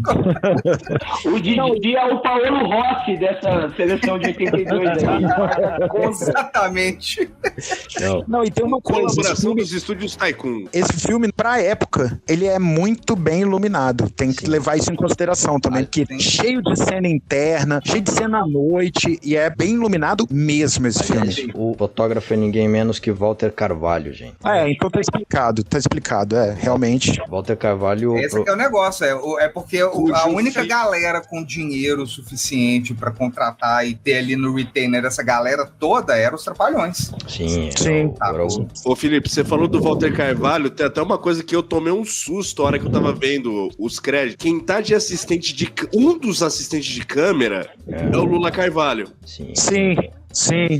Então, tá vendo? Tem que levar em consideração que na época não tinha muito onde trabalhar com cinema, né? Quem tava fazendo cinema era essa galera. É tipo o filme trash italiano, que você vai ver a equipe, é uns caras que trabalhou com o Fellini, com os puta cara foda, e depois foi fazer, sei lá, trecheira, bang bang, porque era o que tinha pra fazer, saca? Sim. Especialmente nessa época que realmente foi a morte, né? Morte entre aspas do cinema brasileiro, que tinha acabado a Embrafilme. Já tava com um ritmo muito pequeno de produções da Embrafilme, mas ainda assim eles tinham verba para fazer uns filmes com uma produção considerável. E aí, aliás, cabe comentar de que este é o primeiro, sei lá, deve ter tido mais, mas o primeiro filme a ter uma vinheta da Embrafilme. Só que quando o filme estreou, em junho de 1990, a Embrafilme já tinha acabado 3 meses antes. Tem um In Memoriam pro Zacarias e tem um In Memoriam pra Embrafilme, né? Pois Sim. Devia, né? Caralho. E, bom, pra fechar o núcleo dos personagens dos funcionários da escola, temos, enfim, o Inspetor Evertão de Castro, que ele é... Filhote da ditadura. Filhotes da ditadura! Bedel frustrado. 100%. Justamente de filhote da ditadura. Eu gostei, apesar de ser de mau gosto, mas assim, a primeira cena, depois dos créditos, e daqui a pouco a gente volta a respeito dos créditos, porque eu gostaria de falar da trilha lá da música, mas a gente retoma já. Tem a primeira cena que é bem tradicional de qualquer colégio brasileiro, que é o hasteamento da bandeira e o hino, tudo. Os moleques criam uma pegadinha lá no menino gordinho, que se ferra todo, e aí o menino gordinho vai ver o que tá acontecendo, que estão chutando ele. O Evertão pega o moleque, então isso é por desrespeitar a bandeira. Vai lá e rapa o cabelo dele, uma cena de alusão à ditadura óbvia, nítida, clara. Exatamente. E aí o caso é assim, nossa, esse inspetor vai mesmo tocar o terror, vai ser uma força totalitária nesse colégio, não vai sobrar pra ninguém. Aí transcorre o filme, ele não tem moral nem de mendigo, ninguém liga pra ele. Depois, é só essa primeira cena que ele bota a banca. Só o gordinho tem medo dele, né? O resto da galera tá pouco se importando, realmente. Inclusive, ele chega a, em alguns momentos, incitar o Supla a cometer violências, né? Esse lance de conspirar o tempo todo, né? Eu fiquei pensando, esse castigo que ele deu no moleque... Caga. Esse castigo que ele deu no moleque, será que isso, numa escola particular, teria alguma possibilidade disso não gerar um processo? Eu acho que isso já era parte da sabotagem. Ele queria ferrar a escola mesmo. Né? Bem possível. Mas ele foi demitido, né? Mas você vê que naquela cena que ele chega na bagunça lá na aula de biologia, ele só falta apanhar. Enrola uma cobra no pescoço dele. Enrola uma cobra no pescoço dele. O Alan do Polegar enforca ele com a cobra. E o sorriso de prazer do Alan Polegar de fazer isso, tá ligado? Você vê que, tipo, foi o grande momento dele no filme. Não, moral nenhuma. O cara, que isso? Era pra ser o vilão do filme? Porra. O inspetor Evertão, ele fica várias vezes criando intriguinha, criticando a gestão liberal da diretora Jandira Martini, e aí no final ele acaba surtando, mas surtando por quê? Porque em determinado momento a diretora demite ele, né? Aí eu achei engraçado assim esse momento da demissão, porque ele não foi demitido porque ele é um funcionário ruim, porque ele cometeu faltas, não, ele foi demitido por criticar a gestão da Jandira Martini. Como toda patroa, como todo patrão faz, assim, você pode ser uma porcaria, mas desde que não me afronte. Aí ele surta com isso, pega a sua pistola Mauser lá e acaba capturando Supla e Angélica, eles que estavam no momento de estremecimento da relação, e aí depois ele acaba arrastando a Angélica lá pro telhado do colégio Matheus Rosé e fica lá aquela coisa ameaçando jogar a menina lá de cima. Aí intervém o Supla e o Nil, que a gente vai contar depois onde é que entra o Nil ex-dominó aí na história, que realmente é um puta de um puxadinho assim na trama. Eles conseguem salvar a Angélica, e aí você acha que o Everton de Castro foi preso por causa dessa tentativa, por esse sequestro, por tentativa de homicídio? Não, ele aparece na última cena e vai embora, como disse o Palhares aí em off, parecendo o Chaves execrado de ladrão. Ladrão! O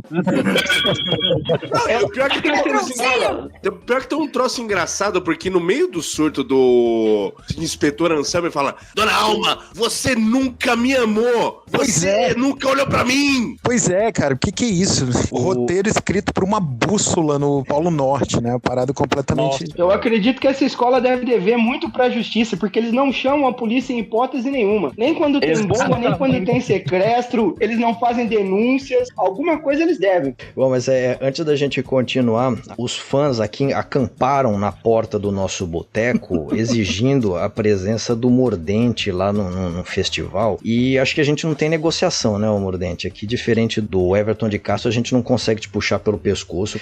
Mas fica nosso agradecimento aqui ao Munha por ter arrumado sua ilustre presença e também a sua participação, aguentar aqui o nosso boteco por alguns momentos. Ô, Felipe, brigadão por me receber, obrigado, Munha, pelo convite, foi uma delícia, gente. Eu tô indo simplesmente porque eu tô realmente arrebentado, quem chegou desde o começo sabe tudo, enfim. Mas é isso, gente, muito obrigado pela companhia, pelo papo. Vocês descreveram coisas que me fazem pensar, porra, eu queria ter visto, e outras que tipo assim, não, caralho, pra que eu ia ver isso, saca? Então, vocês fazem um lindo trabalho aqui, então vocês estão de parabéns. Nossa, vocês são nostalgia pesadíssima, foi incrível. E agora que eu tô, né, já em vias de estar mais assentado e estabelecer uma rotina, eu já fico aqui semi-oferecido para algum outro convite, que aí eventualmente eu posso realmente aproveitar bem o tempo e apreciar qualquer que seja a obra que vocês vão arrumar. Então já fico aberto. E foi realmente um prazer. Um beijo para vocês, tá? Muito obrigado. Prazer todo Obrigado nosso. Você, Mortes. Sigam. Valeu, Mordente. Obrigado. Se inscrevam lá no YouTube, Rafael Mordente. Isso aí, Então, Rafael Mordente no YouTube, não percam aqui o nosso amigo e a porta tá aberta sempre que quiser voltar, a gente vai comunicando aqui os nossos próximos passos, que realmente tem muita coisa que você vai adorar participar. Então tá, então beijo pra vocês, gente, ótima noite, Valeu,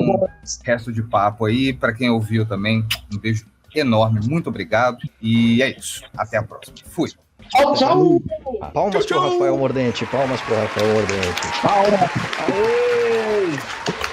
Olha lá. Participação ilustríssima no papo. Aquela cena no final que o Supla e a Angélica meio que se acertam depois do sequestro, etc. Que o Supla tá todo meninão, tentando reconquistar a Angélica, né? Tipo naquele... Cara, a Angélica, os dois chorando. Cara, que tristeza é aquilo, cara. Que cena é essa, cara? Putz, não precisava, sacou? Não precisava exigir Too tanto. much drama. É, too much, como diria a própria Angélica, né? E aí que rola a mordidinha no dedo da Angélica, o Supla fazendo cara de tarado, dá uma mordidinha no dedo da Angélica e eles se abraçam depois, não tem beijo na boca, eles se abraçam e aí fica por isso mesmo, mas tipo... Um abraço de feliz aniversário, né? Não é nem um abraço. É um abraço. E um abraço.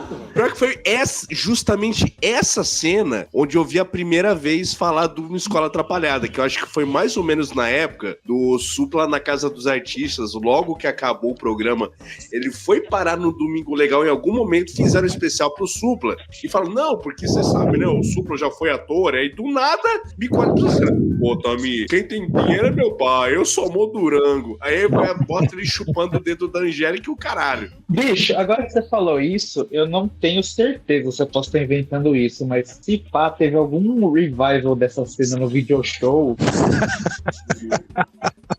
É só isso.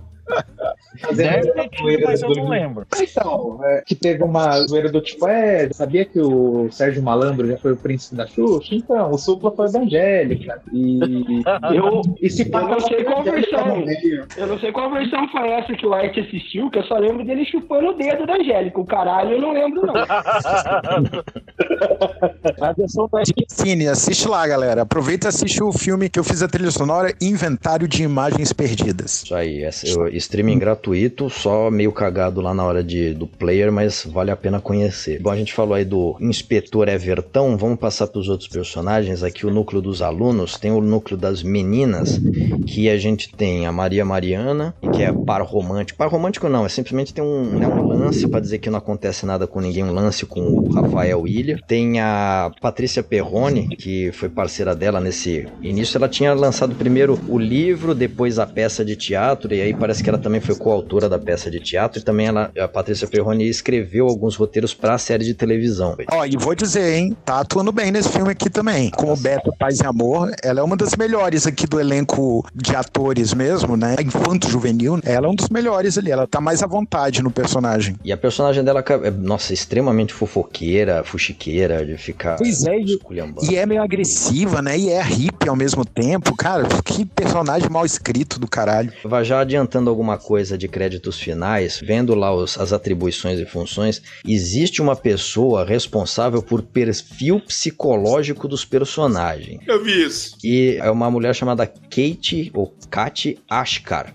Eu imagino que ela fez sim o trabalho dela, mas quem não fez, quem não aproveitou, não vou nem dizer que sejam os roteiristas, porque acho que não foi o próprio Dr. Renato, que ele deve ter botado um prazo muito curto para eles terminarem o roteiro, então ficou muito qualquer coisa.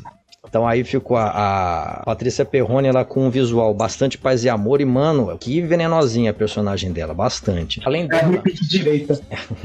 Uma coisa que eu não entendi dessa personagem da Berta é porque quando a Angélica joga tinta na cara dela e ela acha que tá cega, ela fica gritando, chama o Carlão! Tipo, o Carlão ele fez curso de enfermagem enquanto ele tava repetindo o ano na escola, por que ela chama o Carlão? É, tem umas coisas bem sem propósito. E aí as outras duas personagens tem a Paula, começa a namorada do Supla, depois eles brigam e aí ela fica com o Alan, que é o homem da teclarra no polegar. Se vocês repararem, é uma adolescente que já tem tatuagem, porque a mina tem uma tatuagem na perna. Sim, inclusive ela que aparece semi-sensualizando, e aí dá pra ver bem que ela tem uma tatuagem na perna, que não era muito usual na época. Não, é. E a última do grupo das meninas é a... Isabela, volta aqui! Interpretada por uma atriz chamada Márcia Monteiro, que ela não teve tantas outras participações em tanto novelas quanto filmes. Ela tem até participação como diretora de arte. E ela tá boa, assim, eu acho que ela tá boa. Tem um determinado momento que aí na relação dela com o... Bom, aí a gente já vai puxar daqui a pouco pra evolução, pro enredo, o subplot do Selton Mello. A Isabela foi namorada do Selton Mello, ou como a gente gosta de chamar, né, chofer, o Seu Tomé. Ela foi namorada na trama do Seu Tomé, mas depois eles brigam aparentemente justamente porque ele é mala pra caramba. Aí ela começa a ter rolo com o Ricardo Polegar, o batera, e o Seu Tomé continua stalkeando e ameaçando, eu não sei o que, mas aí determinada hora, eles conseguem até, depois a gente fala da evolução do Seu Tomé, depois o Seu Tomé fica mais tranquilo com a ideia de já não tá mais namorando. Eles vão pra casa dos pais da Isabela lá ter coisas de casais. Há uma suspeita de gravidez na adolescência da...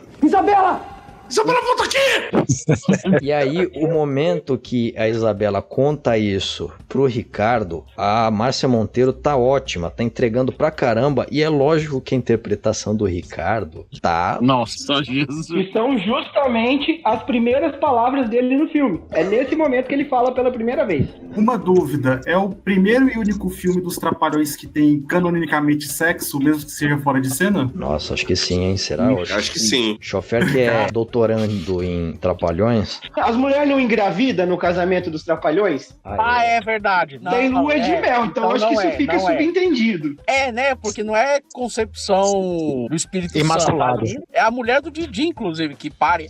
A última cena de casamento dos Trapalhões é justamente o parto da esposa do Didi e eles saindo de caminhão lá. Turma, meu filho nasceu! Não, minha filha nasceu! É exatamente isso. Cara, e a Mariana Crochemore, hein? Eu nunca mais vi. Ela fez novela, depois fez outros filmes, ou ela... Ela também teve uma carreira bem pequena, assim, nas informações que a gente tem de IMDB e tal. Eu acho que ela também seguiu pra outro, igual a Patrícia Perrone, fez outra carreira. Eu acabei não levantando. Se alguém aqui puder levantar e já complementa, pode pedir uma parte e falar aí. Mas ela tá com um perfil que é até fácil de encontrar no Instagram. Ela, a Crochemore que a gente tá falando, que o Munha falou aí, é a Paula, que falamos, começou namorada do Supla na história, terminou namorada do Alan, mas também não tem muita evolução na personagem dela. Não é só... Eu acho muito doido que os dois conflitos de romance são puxados justamente pelos dois Polegar que deram problema, eventualmente, que são Rafael Ilha e o senhor Ricardo Polegar. Recomendo aqui a leitura do verbete da Wikipedia de Ricardo Polegar, que até hoje a gente não sabe se foi um fã ou um hater que fez aquilo, mas é maravilhoso. É um dos verbetes de Wikipedia mais detalhados que eu já vi na minha vida. E não sei porquê, ele não tem tanto destaque na banda, mas se você procurar, ele e o Rafael são os únicos que têm um verbete um pouco maior. O Rafael, obviamente, falando de toda a trajetória dele com as drogas e o pós dele, da lista, né, fazenda e etc. Mas, assim, é uma coisa detalhada da vida do Ricardo que é impressionante, é um dossiê. Eu recomendo a leitura aí pra galera. Já um monumento recente da internet brasileira. E aí, pra pontuar, o Rafael Ilha, com o lance dele, do personagem dele com com a Maria Mariana, ele fala, nossa, tô vidrado naquela gatinha, não sei o que. Aí depois, uma outra cena, ele fica simulando que tá afogando e a Maria Mariana aparece numa cena anterior treinando natação, ela vai lá salvar o distinto e aí no boca a boca ele se aproveita em mais uma das coisas erradas que esse filme realiza, né? As formas como os romances se iniciam nesse filme são erradaças, né? É assédio, é agressão. Isso que vocês falaram de Casamentos Trapalhões, que é nessa vibe também. Ah, sim, realmente. Nessa cena que estão os integrantes do Polegar conversando sobre as meninas, vale também destacar um erro de continuidade em que ele está falando da Paula e o outro está falando da Mariana, não sei o que e tal, e atrás os figurantes repetem, eles se despedem 2 vezes. Tipo, tem os figurantes conversando, aí corta para o Ricardo e quando volta pro Rafael, os figurantes se despedem de novo. Eles, tipo, se despedem 2 vezes. Provavelmente o Ricardo tinha uma fala nesse momento, ele errou e tiveram que cortar. Exatamente, eu acho que foi isso. Eu acho que tipo, cortaram uma fala ali e tiveram que começar. Com isso conclui o das meninas, porque aí o principal, a menina que mais se destaca acaba sendo a Isabela, por causa desse vai e vem, talvez gravidez, né? Depois pede ajuda pra professora Cristina Prochaska, depois descobre-se que não é gravidez, enfim, né? Uma insegurança. Fica tudo bem, então, entre elas. Aí a gente vai passar, então, pro polêmico Seu Tomé, com o seu personagem Renan. E aí, como a gente notou aqui em casa, é impressionante como ele, com o quê? Menos de 20 anos, ele tinha mais projeção vocal do que o que ele tem hoje. Sim. Impressionante. O que aconteceu? Será que ele fumou nesse meio tempo? E aí ele precisa fazer interpretação? Ele vinha da dublagem, né? Talvez seja isso. Eu acho que ele vinha por causa disso. Ele se dedicava mais à dublagem, né? Fazia mais ele um era do elenco da Herbert na época. Enfim, ele começa com... Bom, ele já o personagem dele é escroto a maior parte do tempo, e bem quando tá no final, aí, digamos, ele tem uma redenção. Aparentemente, que a história dá a entender de que ele já não tá namorando a Isabela, e aí ele nota que na primeira aula de artes é a Isabela cruzando olhares com o Ricardo, e aí fica nessa, eu vou contar pra sua mãe, eu vou contar pra não sei o que. Tem um momento que ele realmente conta pra ela. Aliás, ele conta depois que acontece a festa da Fafi Siqueira. Bom, o histórico do personagem do Seu Tomé, como é complicado. Ele tem essa coisa tóxica com a Isabela, mas ele também tem uma relação de homoafetividade com o personagem do Supla, que é freudiana. Porque quando o Supla resolve lá disputar a corrida com a Angélica, a gente vai falar sobre esse caso daqui a pouco, a Angélica tá lá na ponta, aí Seu Tomé vai lá, pega areia e joga no caminho da Angélica para ela escorregar e fazer o seu ídolo ganhar. Ele é um capanga do Supla, né? Ele é quase um capanga do Supla. E aí quando depois ele vai dedurar pro Supla que a Paula, né, a ex-namoradinha dele tá pegando outro cara, ele fala, que é isso, meu, vai cuidar da tua vida, um abraço pra você, dispensa tudo. E aí no momento da festa da Fafi Siqueira, o Supla, sem fazer nada, o Supla que procura o Seu Tomé, e aí ele tá enchendo a cara, e aí, enfim, não por causa disso, mas porque o Seu Tomé vai encher de novo o saco da Isabela, acontece lá uma confusão, bola pra lá, bola pra cá, ele leva uma tortada do Supla na festa, e aí depois... E foi assim que a torta na cara do Passou-Repassa foi inventada. Vale ressaltar o Supla dando bronca nele porque ele tá bebendo, e depois soltando uma das suas melhores falas. É, malandrão você, né, meu? Malandrão, tá certinho. Vai fundo, vai nessa. O que eu acho engraçado no Seu Tomé é que ele usa as calças até nas tetas, fica querendo bancar uma de vilãozão de capanga, vilão do filme. Aí tem um momento depois, justamente da tortada que ele recebe do Supla, ele denuncia o namoro da Isabela pra mãe, pros pais da Isabela, mais especificamente a mãe, que ele diz que a mãe dela adora ele. E aí a mãe dela vai lá junto com o pai reclamar pra diretora, exigindo que expulse o Ricardo Polegar. A Isabela fala, não, nem morta eu saio daqui. E o legal é o pai, assim... Alcedo, lembre-se disso. Alcedo, o nome do pai. E aí o pai fala, vamos deixar ela aqui, a gente já ia viajar mesmo, a gente vai viajar, então vamos ter o trabalho de procurar outra escola, né? Mas fica por isso mesmo, no final das contas ela fica. Então, aqui mais uma pastilha do Temer, cadê a pastilha? Bem que eu pedi uma pastilha. Aí fica por isso mesmo, mas quando que acontece a redenção de Seu Tomé? Eles vão fazer o acampamento, né? Tem uma data lá, enfim, bem... Só pra mudar de cenário, né? Pra não ficar no mesmo lugar. Nisso... Já fica acordado com a diretora de que a Isabela precisa ser sempre vigiada ou pelo inspetor Evertão ou por um dos professores, mas aí a Isabela consegue escapar e ficar lá junto com o Ricardo, e aí o Seu Tomé vai lá encher o saco, né, ameaçar contar pro professor. Antes dele surpreender o casal, Aqui eu gostaria de dividir com os bacharéis e a nossa audiência o que eu acho que é um momento de comédia no cinema genuíno. É um momento de genialidade de comédia no cinema, só que ele é tão curto que é bem capaz que tenha escapado a atenção da maior parte da audiência. O que acontece? Quando o Ricardo e a Isabela se despedem, cada um vai para um canto para depois se encontrar atrás da moita, o seu Tomé está atrás de uma barraca observando bem maliciosamente. Aí ele vai seguir a Isabela e ele tá com um martelo na mão e ele taca o martelo por cima do ombro dele, o martelo cai numa barraca e a gente só ouve um ai!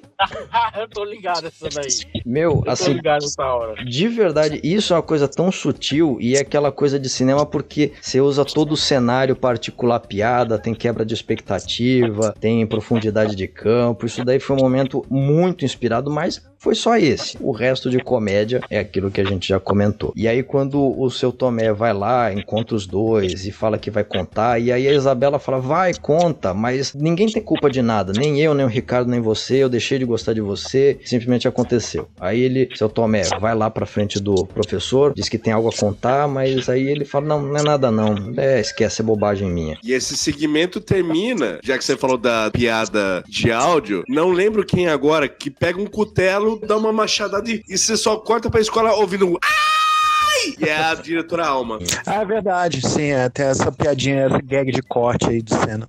Tem isso mesmo. Realmente. E aí, como falou o Art, esse momento é que roubam as provas finais do colégio, mas o engraçado é que numa cena anterior aparece todo mundo entabulando as notas das provas finais no computador, então não tinha problema nenhum roubar as provas finais. Mas enfim. Aí, Mas se eu não me engano, apagaram os arquivos do computador, não foi isso? Não me lembro se é falado, eu acho que não. Não falam se apagaram os arquivos. Não fica tão explícito, mas quando eles falam das provas, eles mostram a tela do computador vazia, dando a entender, sabe? Sim, foi por isso que eu pensei. É verdade, tem isso mesmo. Vocês veem que tem camadas mesmo pra entender a ação nesse filme, né? Brincadeira. É um filme pra assistir várias vezes e prestar atenção em cada núcleo separadamente, né? Porque são vários filmes. Pra você ver, né? Falando ainda de conflito homoerótico, seu Tomé só foi sossegar um pouco o facho e depois levou um cream pie do Supla no meio de todo mundo. E aí com isso, realmente o seu Tomé, ele fica tão em paz que quando vem a notícia de que a Isabela não está grávida, todos os alunos brindam com Guaraná Antártica e ele tá lá, também brindando a felicidade do casal que ainda não tem idade para ser pai e mãe. Fica tão em paz que ele some do filme, né? Ele não aparece mais depois disso. Exatamente. A conversa entre ele e a menina é uma boa cena também. Os dois estão muito bem, assim, tipo... Sim, porque é uma mensagem importantíssima, né? Uma coisa que as pessoas evitariam muitas tragédias. Se as pessoas entendessem isso, acabou, foi cada um pro seu lado, ninguém tem culpa. Eu não gosto mais de você, eu gosto dele. Segue sua vida, cara, vai em frente. E ele, felizmente, segue por esse caminho, né? De desistir, simplesmente, e não ser mais um maluco obsessivo que nem ele era antes. Sim, esse realmente foi um bom momento. Não, cara, meu único problema com essa cena é justamente a entrega da resolução do conflito, porque fica aquele negócio, ela tá grávida, não tá? Aí do nada acho que chega uma mulher aleatória, paga o resultado do teste e chega e fala até pra professora protesta, ela não foi grávida. Pô, sim. Não sei quem é essa mulher, não sei de onde ela veio, só é citado um teste, tipo, numa cena anterior, mas, tipo... Ela é enfermeira da escola. É que ela não foi apresentada, mas ela é enfermeira da escola. Não, e é um filme com tantos núcleos, né? Tantos personagens, tanto vai e vem, tantas linhas de plot que ficam pelo meio do caminho que você nem chega a se importar tanto assim com os personagens pra criar um mínimo suspense, pra desaguar nesse resultado, né? Uhum. Mas, enfim... Uma questão dessa parte da gravidez que eu acho engraçada demais é o momento que elas estão falando sobre a criança e tem aquela cena da Mariana escolhendo o nome da criança do nada, que eu acho que não sei porquê, não é uma atuação ruim, mas é muito cringe, assim. Sim. Do nada, ela, tipo, todo mundo muito preocupado, tipo, mano, a menina tá grávida, ela é adolescente, e a outra tá lá escolhendo o nome da criança. É mal escrito, né, cara? A real é isso, por melhor que seja a entrega da atriz, que ela realmente, Mariana também tá muito bem, em todas todas as cenas dela, é um texto muito falho, cara. É um texto muito... Você vê que são adultos tiozões, tipo, sabe, o Steve Buscemi com o skate nas costas, falando hello, fellow kids, sabe? Tipo, não encaixa, assim. A gente pode até dar uma palavrinha, assim, bem rápida, porque realmente esse filme, ele, de todos, eu não sei, o Chofer aqui me acompanha, que ele sabe melhor aqui a respeito de Trapalhões, me parece que esse é o filme mais com cara de esquema Marlene Matos de produção de cinema, que é tudo a toque de caixa e muito desleixado. Que a gente falou até nos vídeos. É, um dos mais. Que a gente sabe como, principalmente, Super Xuxa, Sonho de Verão e Inspetor Faustão foram mesmo feitos muito na pressa. E esse daqui parece assim, porque é muita gente, são muitos núcleos, há boas ideias, né? Mas a coisa acaba resolvida por uma fala muito ruim, muito mal concebida. E até esse negócio de acertar a entrada, por exemplo, dos Trapalhões para fazer apenas uma presença cômica bem pontual também é muito grudada, assim, toda com um durepoque muito mal aplicado, né? Fora o fato de que tem 3 videoclipes dentro do filme, né? Isso.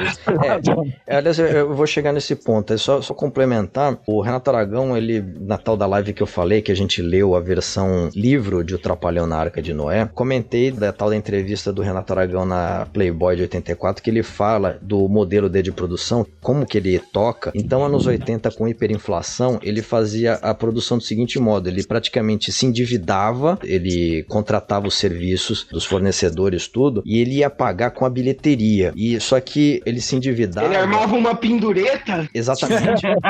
Ele armava uma pendureta. E a pendureta é como os estúdios de Hollywood fazem. Eles raramente tiram dinheiro do próprio bolso. Eles fazem uma pendureta no banco e aí com o dinheiro da bilheteria eles pagam o banco. No caso do Didi, ele pagava os seus fornecedores. Tudo bem que devia ter a grana lá da Promoarte, tinha a grana do Guaraná Antártica e da Aviação São Geraldo, mas no mais ele fazia penduretas e a pendureta acabava corrigida pelo valor da inflação. Então ele tinha que estrear o quanto antes o filme, ou pelo menos na data propícia, que é as férias escolares, e aí pegar o dinheiro e pagar todo mundo. Tinha certeza de que ia ser sucesso e tal, mas ainda era um negócio delicado de se lidar, ainda mais com o volume de penduretas que ele fazia. Nisso tem o trabalho do roteiro, né? Ele deve dar um prazo que não devia ser nem de um mês para elaborar um roteiro. Por exemplo, aí como o Palhares levantou, a co-roteirista, que é a Tânia Lamarca, não foi apenas roteirista, mas ela também foi assistente de direção. Então tem gente aí mais de uma função, não é uma pessoa especialista no assunto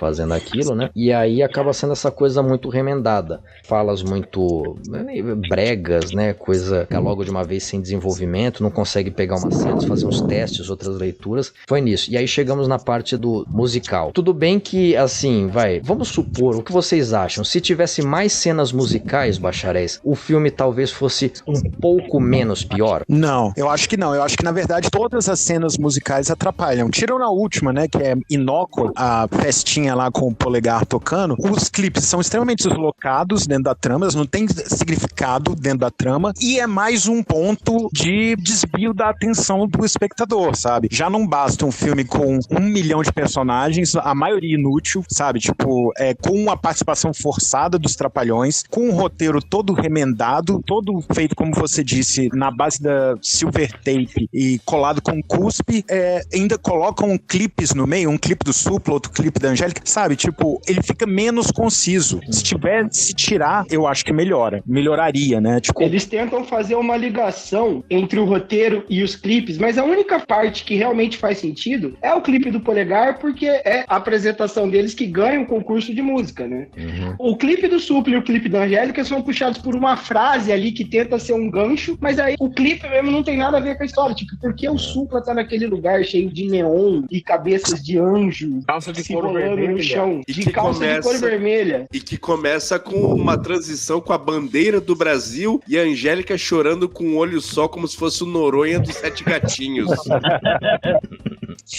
Não, e assim, tá, beleza, né? A gente entende que é porque tinha questões midiáticas pra eles estarem ali, né? Tipo, parte do financiamento do filme, provavelmente, mas é completamente desnecessário, até eu não sei se divulgou bem. A música da Angélica a gente até ouviu, mas a música do Supla não teve essa rotatividade toda, né?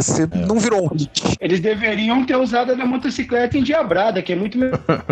O que eu quis dizer assim, se o filme tivesse sido mais pensado, digamos, até pra vender trilha sonora, então assim, ter mais desculpas para cenas musicais, talvez funcionasse. Realmente, do jeito como ele tá, essas cenas musicais não acrescentam em nada. Aliás, a gente não falou do núcleo polegar. Bom, também acho que a gente acabou falando como ele se mistura com os outros núcleos, então acho que até nem faz sentido dele. Uma pergunta sobre o núcleo polegar. Eles chegam lá na escola, no começo do filme, com a mesma roupa, com aquele figurino, camisa xadrez, calça jeans, chegam num jeep meio sujo de lama, com um hip hop tocando na trilha sonora, um hip hop tipo dos anos 80, tocando na trilha sonora. É o que? É pra dizer que eles eram da roça? Só que por que tava tocando isso? Ó, Munha, você levantou um ponto interessante, Munha, que eu queria tratar, que é justamente essa entrada do polegar e o quanto isso não esclarece nada. Porque o que eles são? Eles são 4 irmãos, porque claramente eles estão vindo do mesmo lugar, eles foram transferidos para aquela escola, mas não fala se eles têm alguma relação, algum parentesco, eles só chegam nessa rural aí, tudo sujo de lama, com aquela camisa de xadrez meio para dizer que eles são caipiras, só que isso não tem importância nenhuma na história. Eles não são caracterizados como caipira em momento nenhum do filme depois disso. Nenhum. E me explica, por que se era para eles serem caipira, por que colocaram uma trilha sonora de hip hop? O que tem a ver? Na verdade, isso é mensagem subliminar do Gugu para divulgar o sabadão sertanejo. Pois é. Só pode. Bom, aí do polegar, realmente, a gente acabou, como eles se envolvem lá com outros núcleos, acho que a gente... Imagina o que ele não faz com a gente. A gente viu que o núcleo polegar se mistura com outros, né? Então acho que não vale a pena falar tão especificamente deles. Então vamos passar pro casal central, Supla e Angélica. Só da lista, né? A lista que o Rafael tem. O quê? O Rafael tem uma lista comprometedora com relação ao professor Chopin Luiz. Ele deve ter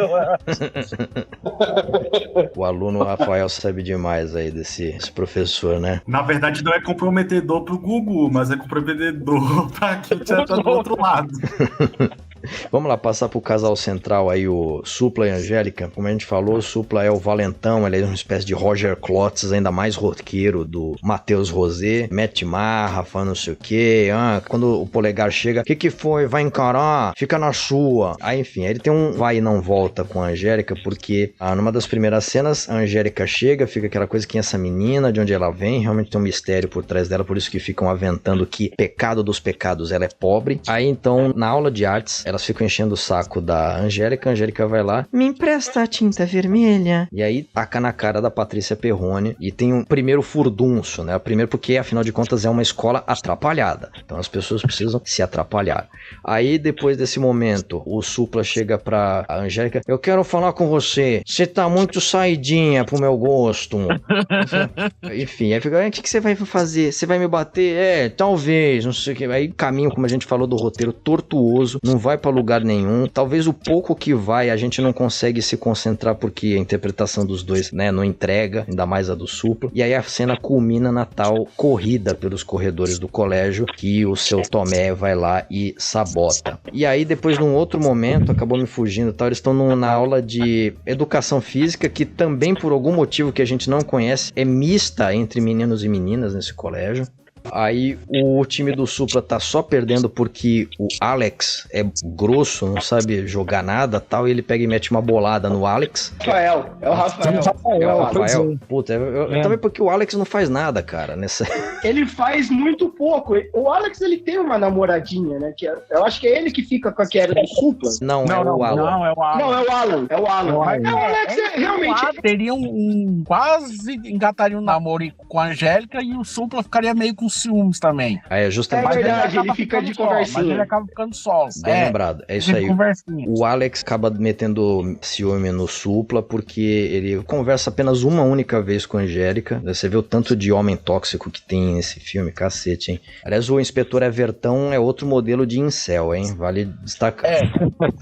Aí ele fica de bronca com a Angélica e aí mete essa bolada no Rafael na aula de vôlei. Aí, o que foi, Carlão? Que não sei o que. Aí a Angélica pega e depois descobre-se, graças à cena seguinte, que ela deu um chute no saco do Supla e o Supla deve ser castrato porque ele imediatamente levanta e dá um cruzado de direita no queixo da Angélica. Cara, e é engraçado, essa cena tem uma coisa que eu sempre achei confusa, que a gente acabou de passar por isso agora. Eu tenho a impressão que, a princípio, quem está errando os passes lá na partida de vôlei é o Alex. Eu acho Parece que... mesmo. Só que aí depois, no diálogo, a Maria Mariana aparece defendendo defendo o Rafael. Falar, porque o Rafael... Eu sempre fiquei com essa pulga atrás da orelha. Eu acho que talvez o papel do Alex, como um dos vértices desse triângulo amoroso, tivesse um papel mais importante, mas que foi deletado do filme em algum momento. Tem a impressão que talvez ele tivesse aparecido mais no roteiro inicial como um ponto de tensão ali entre o Supla e a Angélica. Eu acho que, de verdade, esse é o roteiro inicial, hein, Munha?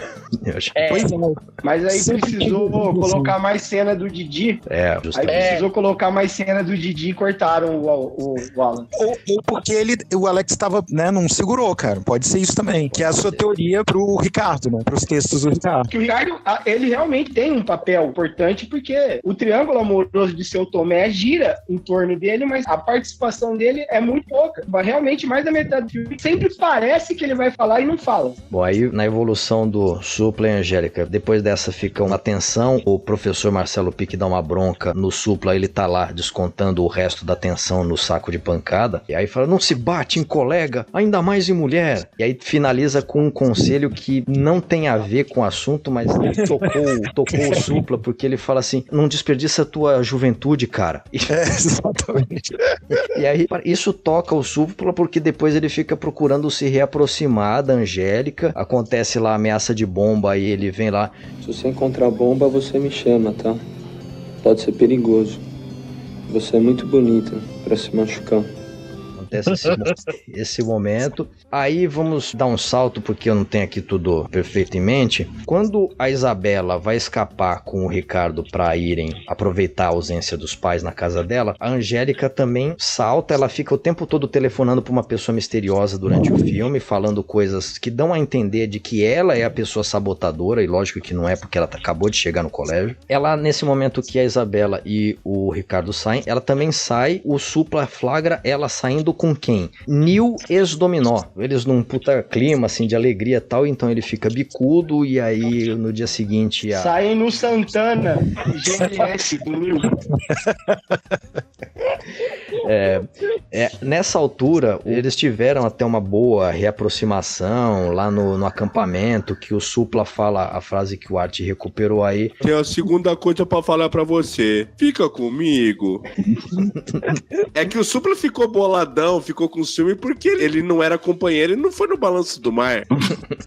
Nossa, porra! Que pariu. Enfim, esse momento, esse flagra acabou azedando lá, então aí depois aí o Supla fica surtando com a Angélica, só que ela não fala, mas não é isso, mas não, veja bem, não seja bobo, e não fala o que acontece, não fala o que acontece. E aí lá, depois quando acontece todo o surto do inspetor Evertão, o Nil está presente lá pra querer encontrar a Angélica, e aí falam, mas ela sumiu, né? Sumiu e tal, tá sequestrada. Aí o Nil vai lá, junto com o Supla, resgata a Angélica, e aí quando tudo acabou e tá todo mundo dispersando, a diretora fala pra Fafi Siqueira, mas ele é só o irmão dela. Mas por que eles ficaram escondendo? Ah, porque ela e o Nil são órfãos, herdeiros de um puta de um bilhardário, então esse é o grande segredo deles, porque ela não queria falar nada, porque ela queria ter amigos verdadeiros e não interesseiros na escola. Numa escola de milionário. Todo mundo ali é filho de milionário, né? E na real, esse mistério todo da origem dela e todas as cenas, né, da Angélica de óculos escuros fazendo suspense, olhando pros lados, assim e tal, não leva a nada, porque assim, o grande segredo é isso, ela é rica. Ou seja, ela não sofria da doença da pobreza. Exatamente. A minha teoria é de que é justamente isso, assim, é o primeiro roteiro, é a primeira versão, o primeiro tratamento. Então talvez até tivesse alguma coisa, só que então eles estavam desenvolvendo, e aí mostrava o Renato Aragão, e aí, Piscite, como é que tá o roteiro? Aí então, Renato, a gente tá pensando, não, bota uma coisa que no final mostra que ela é herdeira da poltrona. Não, sabe, devia ter muito na cara de ter que agradar patrão, sabe? Eu já tive muito isso, sabe? Tem que sobrar espaço pra cena dele sendo ator e a Prochaska achando que ele é mendigo e tal. Se fosse dar muita atenção pros outros personagens, não ia caber o final dele, né? Ele tem o final, assim, não é o final do filme, tem o final do Dr. Renato. Esse é o filme. É a cena pós-créditos que vem antes dos créditos, né? Você vê, inovou 2 vezes. pós-créditos. É a cena pós-créditos que vem antes dos créditos, é o plot twist que não tem plot. O cara é avançado no cinema. O momento da reconciliação, né, depois de passar da tensão do sequestro da Angélica, que acontece aquele momento que falamos algumas vezes, o Supla vai, pô, eu tava pagando um mico, meu, eu tava com ciúme do seu irmão, e realmente assim, o Neil e a Angélica são bastante parecidos, né, você disse que eles são irmãos. Nossa, né? que pariu. Também o roteiro é tão pouco elaborado que ela também nem sustenta isso, mas Carlão, mas não sei o que e tal, aí ele vai embora, eu não sei se eu vou continuar confiando em você, aí ele volta. Ei, Tami, de quanto mesmo é a sua herança, hein? De verdade, quem tem dinheiro é meu pai, não sou eu. Diálogo Durango. Pai do Supla, doutor Pimpolho. Pô, Silene, vai se fuder, meu! Enfim, aí nisso, bom, aí temos lá o momento de mordidinha no dedo, de abracinho. Disso se segue a tal da cena da Cristina Prochaska casando com o professor Marcelo Pique, encontrando o Didi na estrada e sobem os créditos finais. E antes da gente falar dos créditos finais, bacharéis, faltou alguma coisa da observação de vocês pra colocar aqui antes da gente falar das revelações dos créditos? Cara, a música do começo, da abertura, né? Ela sempre foi um mistério pra mim. Quem aliás, tá cantando aquilo ali? Aliás, vamos emendar isso porque ela toca no final, como a gente tinha falado assim, acontece um concurso de bandas, que é só dar uma desculpa pro Polegar tocar, e aí no final existe a apresentação do Polegar nesse concurso, como a gente falou, aparece o Everton de Castro, vai embora, eles tocam Sou Como Sou, e depois sobe os créditos, e aí depois do Sou Como Sou volta a tocar a música de abertura, que o nosso querido Léo de Ângelo fez aí uma redação a respeito aqui, ele vai contar pra classe. Léo, a bola tá com você. Rapaziada, redação nada, fiz um dossiê. Felipe, só que ficou meio solto, mas eu vou falar porque sim, que eu me lembrei agora, é a questão de datas, cara. Sim. A pré-estreia do filme foi no dia 28 de junho de 1990, em alguns cinemas do Rio e de São Paulo. Mas a estreia, de fato, foi só no dia 29 de junho de 1990. E, segundo os dados levantados aqui, foram mais de 2.600.000 espectadores. Que isso?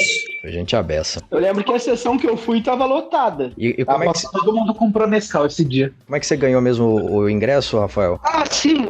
Um camarada do meu pai trabalhava numa distribuidora de doce e o Nescau tava distribuindo o ingresso. E aí, sei lá, num domingo qualquer, assim, ele deu os ingressos pro meu pai. E a gente foi no cinema, eu, minha mãe, os primos, assim, e tal. Foi, acho que, acredito eu, que um sábado ou um domingo, isso aqui era final de semana. E eu tenho essa lembrança. Eu era muito pequeno na época, devia ter uns 6 anos. Mas eu tenho a lembrança da sala lotada e aquela zoeira de criança pra caramba, assim, e tal. Ainda tinha bastante popularidade, né? Porque os filmes dos Trapalhões, a gente sabe que são as maiores audiências aí do cinema nacional. Realmente, a pendureta se pagava porque a bilheteria rendia, né? E esse filme tava realmente lotada, a sessão. Eu sempre achei muito engraçado, cara, quando sempre fazia merchan de filme brasileiro na TV, sempre falava, mais de não sei quantos milhões já assistiram ao filme. Eu, tipo, ele só salientava a qualidade de apelo popular, não o aspecto positivo da obra, né? Então, tipo, venha ver, porque muita gente vendo. Não ficou bom, mas venha ver. É igual aquela campanha da Record dos 10 Mandamentos, né? Que lotava salas todo dia, mas, tipo, a galera comprava um monte de ingresso e, na verdade, ninguém ia. Não, e eles davam, na Universal, eles davam a roda esses ingressos aí, do tipo, o ingresso já tava pago mesmo, foda-se se alguém vai, mas tá pago já. Mas e que mais que você levantou, Léo? Um ponto que a gente tava salientando nos nossos levantamentos sobre o filme, que a gente ficou com a pulga atrás da orelha sobre se era a versão ou se era a própria mixagem do filme, é justamente pela qualidade aleatória do áudio, né? Porque é o seguinte, até foi por isso que o Felipe pediu pra fazer essa pesquisa, pra saber se as músicas foram feitas pro filme, ou se foram gravadas pelo filme, ou se elas só foram reproduzidas, né? Aí, nos créditos, aqui tá escrito que a direção de som é de Romeu Quinto Júnior, a edição de som é de Ercília Cardillo e a trilha sonora de J. Moraes. Aí, qual que é o pulo do gato? A única música que foi composta originalmente pro filme foi o tema Uma Escola Atrapalhada. Foi performada pelo Cláudio e Lincoln Olivetti e pelo Neil, mas ela só foi composta pela Cláudia e pelo Lincoln Olivetti. Caramba, o Lincoln Olivetti estava envolvido com isso. Cara, realmente, timaço, né, esse filme.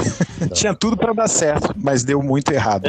Só pra completar, esse tema ele foi composto originalmente pelo Rio filme, ela foi gravada e lançada pela Continental. A Continental que foi responsável individualmente pelo tema do filme. Tá, mas olha só, você disse que é o Neil que tá cantando, certo? Mas qual é a voz feminina que tem? A voz feminina é a Cláudia Olivetti. É a esposa do Lincoln Olivetti. Sim, lógico. É o Lincoln, a Cláudia e o Neil que fazem, né, a Cláudia e o Lincoln tanto cantaram quanto comporam. O Neil, ele só performou mesmo. A gente viu, você tinha visto, né, também nos dados do ECAD, tem um compositor fantasma, não tem? Cara, o que eu achei, na verdade, é que essa trilha sonora, de fato, ela não saiu oficialmente. Ela foi lançada como uma compilação da discografia da Angélica, lá pra 97 só. Será que o compositor fantasma era o Zacarias? Era o Robson Jorge. Pois é. Era o Robson Jorge. No ECAD aparece ele também como... Sim. Então, aí temos a velha dupla mesmo, de várias grandes realizações do pop brasileiro, Robson Jorge e Lincoln Olivetti, que fizeram esse áudio, como o Rafa falou, que é uma letra que não faz muito sentido, mas de verdade isso é o que menos me incomoda, o que me incomoda muito, e aí eu quero a palavra principalmente do nosso querido Arte, a mixagem desse tema de abertura tá um crime, não tá não? Sim, tá um crime e infelizmente, pior que agora que vocês levantaram essa bola que a trilha, ou pelo menos esse som do Lincoln Olivetti saiu em compilação da Angélica, eu vou ter que correr atrás, porque eu nunca ouvi uma versão em estéreo, mas baseado nesse corte do filme, sim, o bagulho tá muito mal feito. E Arte, eu tenho a impressão, tá, que essa música tá mixada em mono. Sim. Se você for prestar atenção, ela tá toda centralizada, não tá no estéreo das caixas de som, mas o resto do filme tá. Então, tipo assim, eu acho que ou essa cópia tem uma versão mono da música, ou ela foi mixada em mono. E aí isso explica por que ela tá soando assim. Então, segundo os créditos, esse filme foi feito em Dolby Stereo. Assim como Sonho de Verão, que agora teve esse remaster maravilhoso, que eu levantei essa bola esses dias no grupo falando, mano, a filmografia dos Trapas merecia um tratamento igual. Eu acho que talvez esteja depositado na Cinemateca uma cópia em estéreo, talvez um internegativo ou um positivo mesmo, com banda sonora estereofônica, que a gente finalmente vai poder ouvir essa trilha como deveria ser. Mas o que eu ia comentar a respeito é uma outra história, e isso até envolve um dito que o Rafael me fez há uns 8 anos atrás. Eu tive uma banda chamada Dom Ramon, e num belíssimo dia, a gente foi escalado pra abrir um show do Supla. E ele me pediu, Art, me imprime um pôster do Uma Escola Atrapalhada e leva pro Supla autografar. Conclusão brilhante, eu consegui falar com o Papito pessoalmente, e ele me escreveu autografando pra página que o Rafael tinha na época, o Secret Lab. Ele escreveu, Secret Lab, fuck off! Me xingou ainda o safado. E eu vou emoldurar o pôster. Eu tinha um plano, na verdade, de conseguir mais autógrafos. Meu grande objetivo era o autógrafo do Rafael Ilha, que ainda pode rolar. Dr. Renato, acho quase impossível. Dedé é possível. Agora não tem mais o Gugu, que era alguém que eu queria muito que eu autografasse também, mas eu pretendo ainda conseguir mais autógrafos nesse pôster, depois emoldurar ele. Eu ainda tenho esse pôster bem guardado aqui. Cara, eu vou ali no seu UB, ali na Asa Norte, pego da Beta Paz e Amor. Pra mim tá fácil. Pô, aí eu vi vantagem, hein, Bruno? Eu acho que rola, gostaria. O personagem dela se destaca muito. Ela, não sei nem se ela tá no pôster, mas tá um grande personagem. Chama o carro. A ideia de pegar um autógrafo do Gugu caiu por terra, né? Literalmente. A 7 palmos. Boa. E pior que agora não tem nem o Chico Xavier, né, pra psicografar um autógrafo do Gugu pra mim. Como esse filme serviu de vitrine para o lançamento desses artistas novos? Como essas estrelas se alinharam? Porque tanto a Angélica, o Supla e o Polegar haviam lançado músicas de trabalho um ano antes da gravação do filme. Todos eles não estavam lá por um acaso, né? Foi justamente um dos motes do filme foi lançar gente nova. E talvez o Supla, inclusive, tinha acabado de sair do Tóquio, né? Ele estava começando a carreira solo dele. E talvez até ele tenha usado o filme como uma espécie de prédio comercial que ele alugou pro povo ir lá e lançar, e usou os Trapalhões como um chamariz, sabe? Tipo, loja nova, mercado novo que abre e começa a distribuir pipoca de graça, sabe? Você vê que o Supla escolhe muito bem a plataforma para lançar as coisas dele, né? É filme dos Trapalhões, é Piores Clipes e depois Casa dos Artistas. Não, o filme é meio então que os caras tentaram convencer o Rapa a ilustrar a música deles, a Minha Alma, durante uma cena em que o Didi é perseguido por seguranças no Trapalhão e a Luz Azul. Sério? Sério, tem uma cena no Trapalhão e a Luz Azul que o Rapa tá cantando e o Didi é perseguido num shopping por seguranças. Isso aí provavelmente é força de contrato, né? É igual, sei lá, o Ratos de Porão aparecendo no Milkshake. Nessa trilha sonora, uma música do SNZ, que as filhas lá da Baby do Brasil, elas têm uma música que é uma puta um pop eletrônico no meio desse filme aí do Trapalhão e a Luz Azul. Tipo, bem coisa de gravador, assim, da época que a Sarah Shiva não era crente. Será que foi assim que o Carlinhos Brau foi aparecer no Velocidade Máxima 2? É, mais ou menos assim. Então, gente, aí é realmente esse daí, mesmo desde a época lá do Dominó participando dos filmes dos Trapalhões, é uma coisa que o Dr. Renato conseguiu ver de mais uma forma dele se monetizar, né, pra poder pagar toda a produção, que é lógico que a Promoarte mandou uma bola lá pra inserir os artistas, né, e aí ele tentou fazer alguma coisa a mais, com mais artistas da música que prometiam, da Angélica, não só da música, mas também da televisão. Acho que só não deu certo, só não aconteceu mais um filme também que os Trapalhões fossem secundários e com mais promessas da música, porque Zacarias se foi e ficou um troço meio chato, né? Imagino que seja isso. Eu só queria falar sobre o concurso de música que é produzido pela Varig ou pela VASP, eu sempre me confundo, pela VASP. E o grande prêmio é uma viagem pra Aruba, que eu lembro que nos anos 90 era um destino da moda, né? Era o lugar pra onde as pessoas que eram bem de vida viajavam. Quer dizer, as pessoas que achavam que era bem de vida, né? Verdade. Uma escola sendo ameaçada de falência oferece um prêmio, uma viagem para Aruba para 4 pessoas. É que a VASP bancou, né? Se não fosse por isso. Não, eu ia lembrar que nesse filme o Mussum faz uma piada com metanol, cara. Metanol é mais moderno, né? Ele faz metanol mais moderno. Mas basicamente esse filme, a ideia dele é tipo o seguinte: como podemos condensar um filme dos Trapalhões em 5 minutos, ou seja, privilegiando o Didi como um coitado que ganha fama no final e os outros Trapalhões são secundários, e preenchemos a 1h30 restante do filme com figurantes pra tentar supostamente dar fama pra ele. Aí foi basicamente esse filme. É meio isso e eu queria também complementar que, como eu tinha mencionado o Luiz Carlos Góes no Grupo Escolacho, tem algumas paralelos. Por exemplo, se aqui a Jandira é uma diretora boazinha, a do Grupo Escolacho é uma malzona que a primeira maldade dela é falar que a mensalidade da escola vai ser tabelada conforme OTN fiscal. Então isso é uma maldade espetacular do caramba.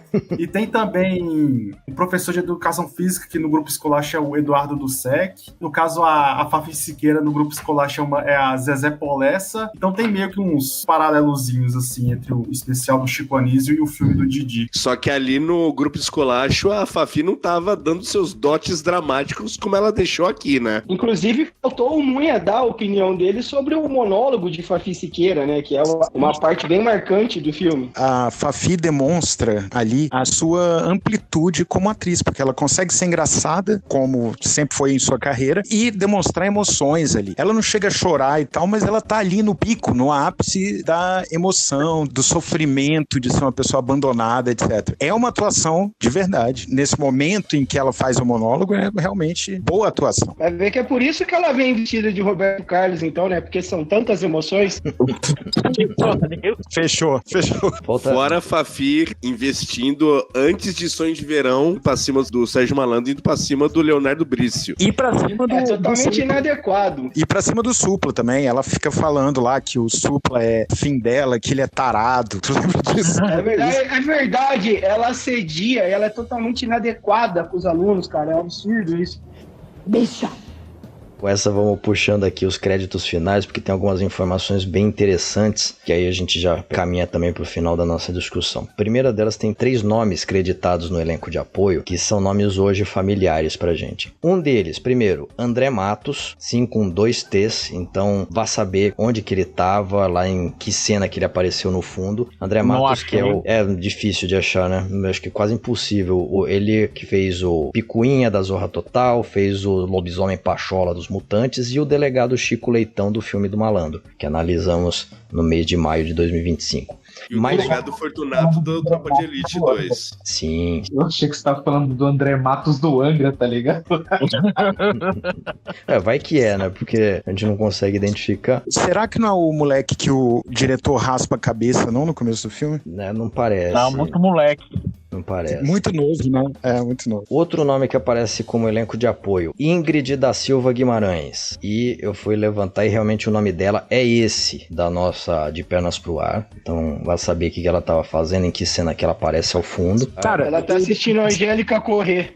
Ah, é? Não, se foi figuração, ela não estaria acreditada, eu acho. Eu acho que deve ter sido alguma cena que foi rodada com fala, mas que cortaram, sacou? Porque, obviamente, esse filme foi cortado de cabo a rabo, sabe? Tipo, tiraram muita cena daí, com certeza. Eu sei porque, assim, o elenco de apoio é muito numeroso, tem bastante nome, então eu não duvido que eles tenham botado o mesmo nome de todos os moleques que eles conseguiram pra figurar nesse filme. E aí, por fim, o último nome... O André Matos, posteriormente, ele faria uma ponta no Simão Fantasma Bundão, e pouco tempo depois, acho que a gente conseguiria identificar a Ingrid Guimarães, porque uns 4 anos depois ela tava no Chico Total lá no quadro do Caetano e do Zé Alberto. E aí o último nome, mas esse é um nome que é comum, pode ser de outra pessoa, mas vale ressaltar, Manuela Dias. Foi esse que eu tinha reparado. Pelos dados de nascimento dela, ela teria entre 12 e 13 anos na época de produção desse filme, então vá saber se é ela mesma. No IMDB, os primeiros créditos dela estão com Dona Anja, na verdade, então não dá pra saber se é ela mesma ou não. Pelo menos se for por IMDB e Wikipedia, não seria ela, mas até aí eu não sei se tá atualizado também o da Ingrid e do André Matos, então fica na dúvida ainda. E, bom, esses são os 3 nomes que mais ressaltam à vista na leitura dos créditos de elenco de apoio, mas aí, entre os agradecimentos, tá ao Colégio Marista São José, que depois eu fui descobrir que é a Unidade Tijuca, que serviu de locação para os filmes. Bacharéis, aí que vem a parte da revelação, ele também foi usado de locação em um outro filme. Eu fui lá nesse outro filme nos créditos, não consegui encontrar a referência no letreiro final, mas tenho quase certeza de que o Colégio Marista São José também ofereceu locações para o filme da Fada da Kéfera, o que podemos concluir que o filme da Fada da Kéfera é uma continuação espiritual de Uma Escola Atrapalhada, minha gente. Meu pai do céu. Revelação inacreditável, né? Qual que é o colégio? Que é isso, mano? Qual que é o colégio do Noviço Rebelde? É o saxofone da canção do Lero Lero do filme da Kéfera. Meu Jesus. E por que? A grande pergunta é, por que você sabe isso? E porque eu reassisti o episódio do Reviltado do Evada recentemente. A trilha, o CD da trilha tava por R$1,99, né? A gente chegou a ver isso. R$1,99 tá caro, hein? tem que pagar pra gente pra ter essa trilha. Mas, bacharéis, aí com isso, chegamos aqui ao final das minhas anotações e foram 10 páginas de anotações de Uma Escola Atrapalhada. Eles falaram que o exorcista que tinha o 7 amaldiçoado, né? Meu Jesus. Esse colégio não foi usado no Noviço Rebelde também, não? Será? Como eu falei, não tá nos créditos do filme da Kéfera. Ah, sim. Mas eu peguei uma cena que a Clara Castanho tá procurando uma sala, ela passa no corredor e é exatamente igual, o chão de pastilha, tal, tudo certinho. E também essa do Escola Atrapalhada tem muitas cenas que são naqueles corredores sacadas do colégio. E, por sinal, tem um chafariz no centro do pátio numa Escola Atrapalhada e já não tem mais esse chafariz no É Fada. Certamente ele foi locação de vários outros filmes feitos no Rio de Janeiro com temática de escola. Também é um prédio super tradicional e tal, mas fica aí essa vertente de interpretação de que É Fada continuou Uma Escola Atrapalhada. Meu pai do céu. Então ele foi usado no Noviço Rebelde também. Olha aí, meu. Confirmei aqui, vi aqui nos créditos aqui. Nossa, então em primeira mão, minha gente, é o Matheus Rosé Verso. Nossa, sai que pariu. Toma limonada pra cagar de madrugada. Nossa, que lasqueira, viu? E as músicas são do filho do Renato Aragão, as músicas desse noviço rebelde. Essas músicas besta, ele que compilou o medley. É o nepotismo, Piscite. Bom, vamos lá, vamos encaminhar aqui pro final, vamos fechar a ata desta reunião de pais e mestres, pedir a assinatura de todo mundo, agradecendo, claro, novamente aqui ao Mordente, deve estar acompanhando a gravação final. Obrigado pela participação, Mordente, certamente a gente vai te convidar para novas empreitadas. E vamos agradecer aqui aos nossos distintos bacharéis presentes. Vamos agradecer aqui primeiramente, Munha, brigadão por trazer o amigo Mordente, brigadão também pelo hiperfoco que inspirou aqui essa edição, que foi muito divertida de fazer levantamento e de gravar. Estamos aí, gente, e, pô, sempre estou com vocês, é só chamar que a gente tá aí. Maravilha. Eu tô vendo aqui pela ordem dos que estão na minha tela de chamada do Google Meet, então, Thiago Schofer, muito grato por ter você novamente na nossa companhia, rapaz. Graças. Léo, brigadão por estar com a gente de novo, por mais essa ocasião. Tamo junto, meu patrão. Palhares, muita alegria por você estar com a gente, agora e sempre. Como diz o professor Raimundo, é na escola que a gente aprende a xingar, a brigar, a sofrer. Rafa, brigadão. Você também é o outro com hiperfoco aqui, que foi uma discussão longa lá no nosso grupo, com vários detalhes interessantes. Valeu pela ideia e por mais essa participação. Muito obrigado pela oportunidade de falar desse filme que eu gosto tanto, né? Agradecer ao Munha aí pelo convite ao Mordente e por compartilhar comigo esse gosto, né? Por essa grande obra cinematográfica. Valeu todo mundo, brigadão. Os dois únicos fãs do filme na história desse país. Provavelmente. E por fim, nosso querido Arte Oliveira, brigadão por estar com a gente mais essa ocasião, firmeza, super brother e grande nosso incentivador. Abração, brigadão por você estar com a gente, Arte. Obrigado vocês, porque já dizia a abertura que a aventura arriscada foi dar bola pra você. Nessa escola atrapalhada, temos muito o que aprender. Merece um cover punk, hein, o Arte. Por último, obrigado a você que nos escuta. Foi bem longo, a gente destrinchou o quanto que deu este filme. E é claro, como falamos outras vezes, há muitas camadas mais a decifrar desta super obra brasileira. A gente se encontra num próximo programa e como estamos no mês de dezembro, um excelente final de ano a você e até uma próxima. Um abraço. Um abraço pra você. Tá louco. Caralho, o que aconteceu aí? Acho que foi o ônibus parou. Tem um ponto de ônibus bem aqui na minha janela. Eu mutei o meu microfone na gravação, mas não mutei na sala de bate-papo. Foi mal. Não, desculpa, mulher. Mas... Eu achei que o Dr. Renato tinha chegado com um extintor aí na sua janela.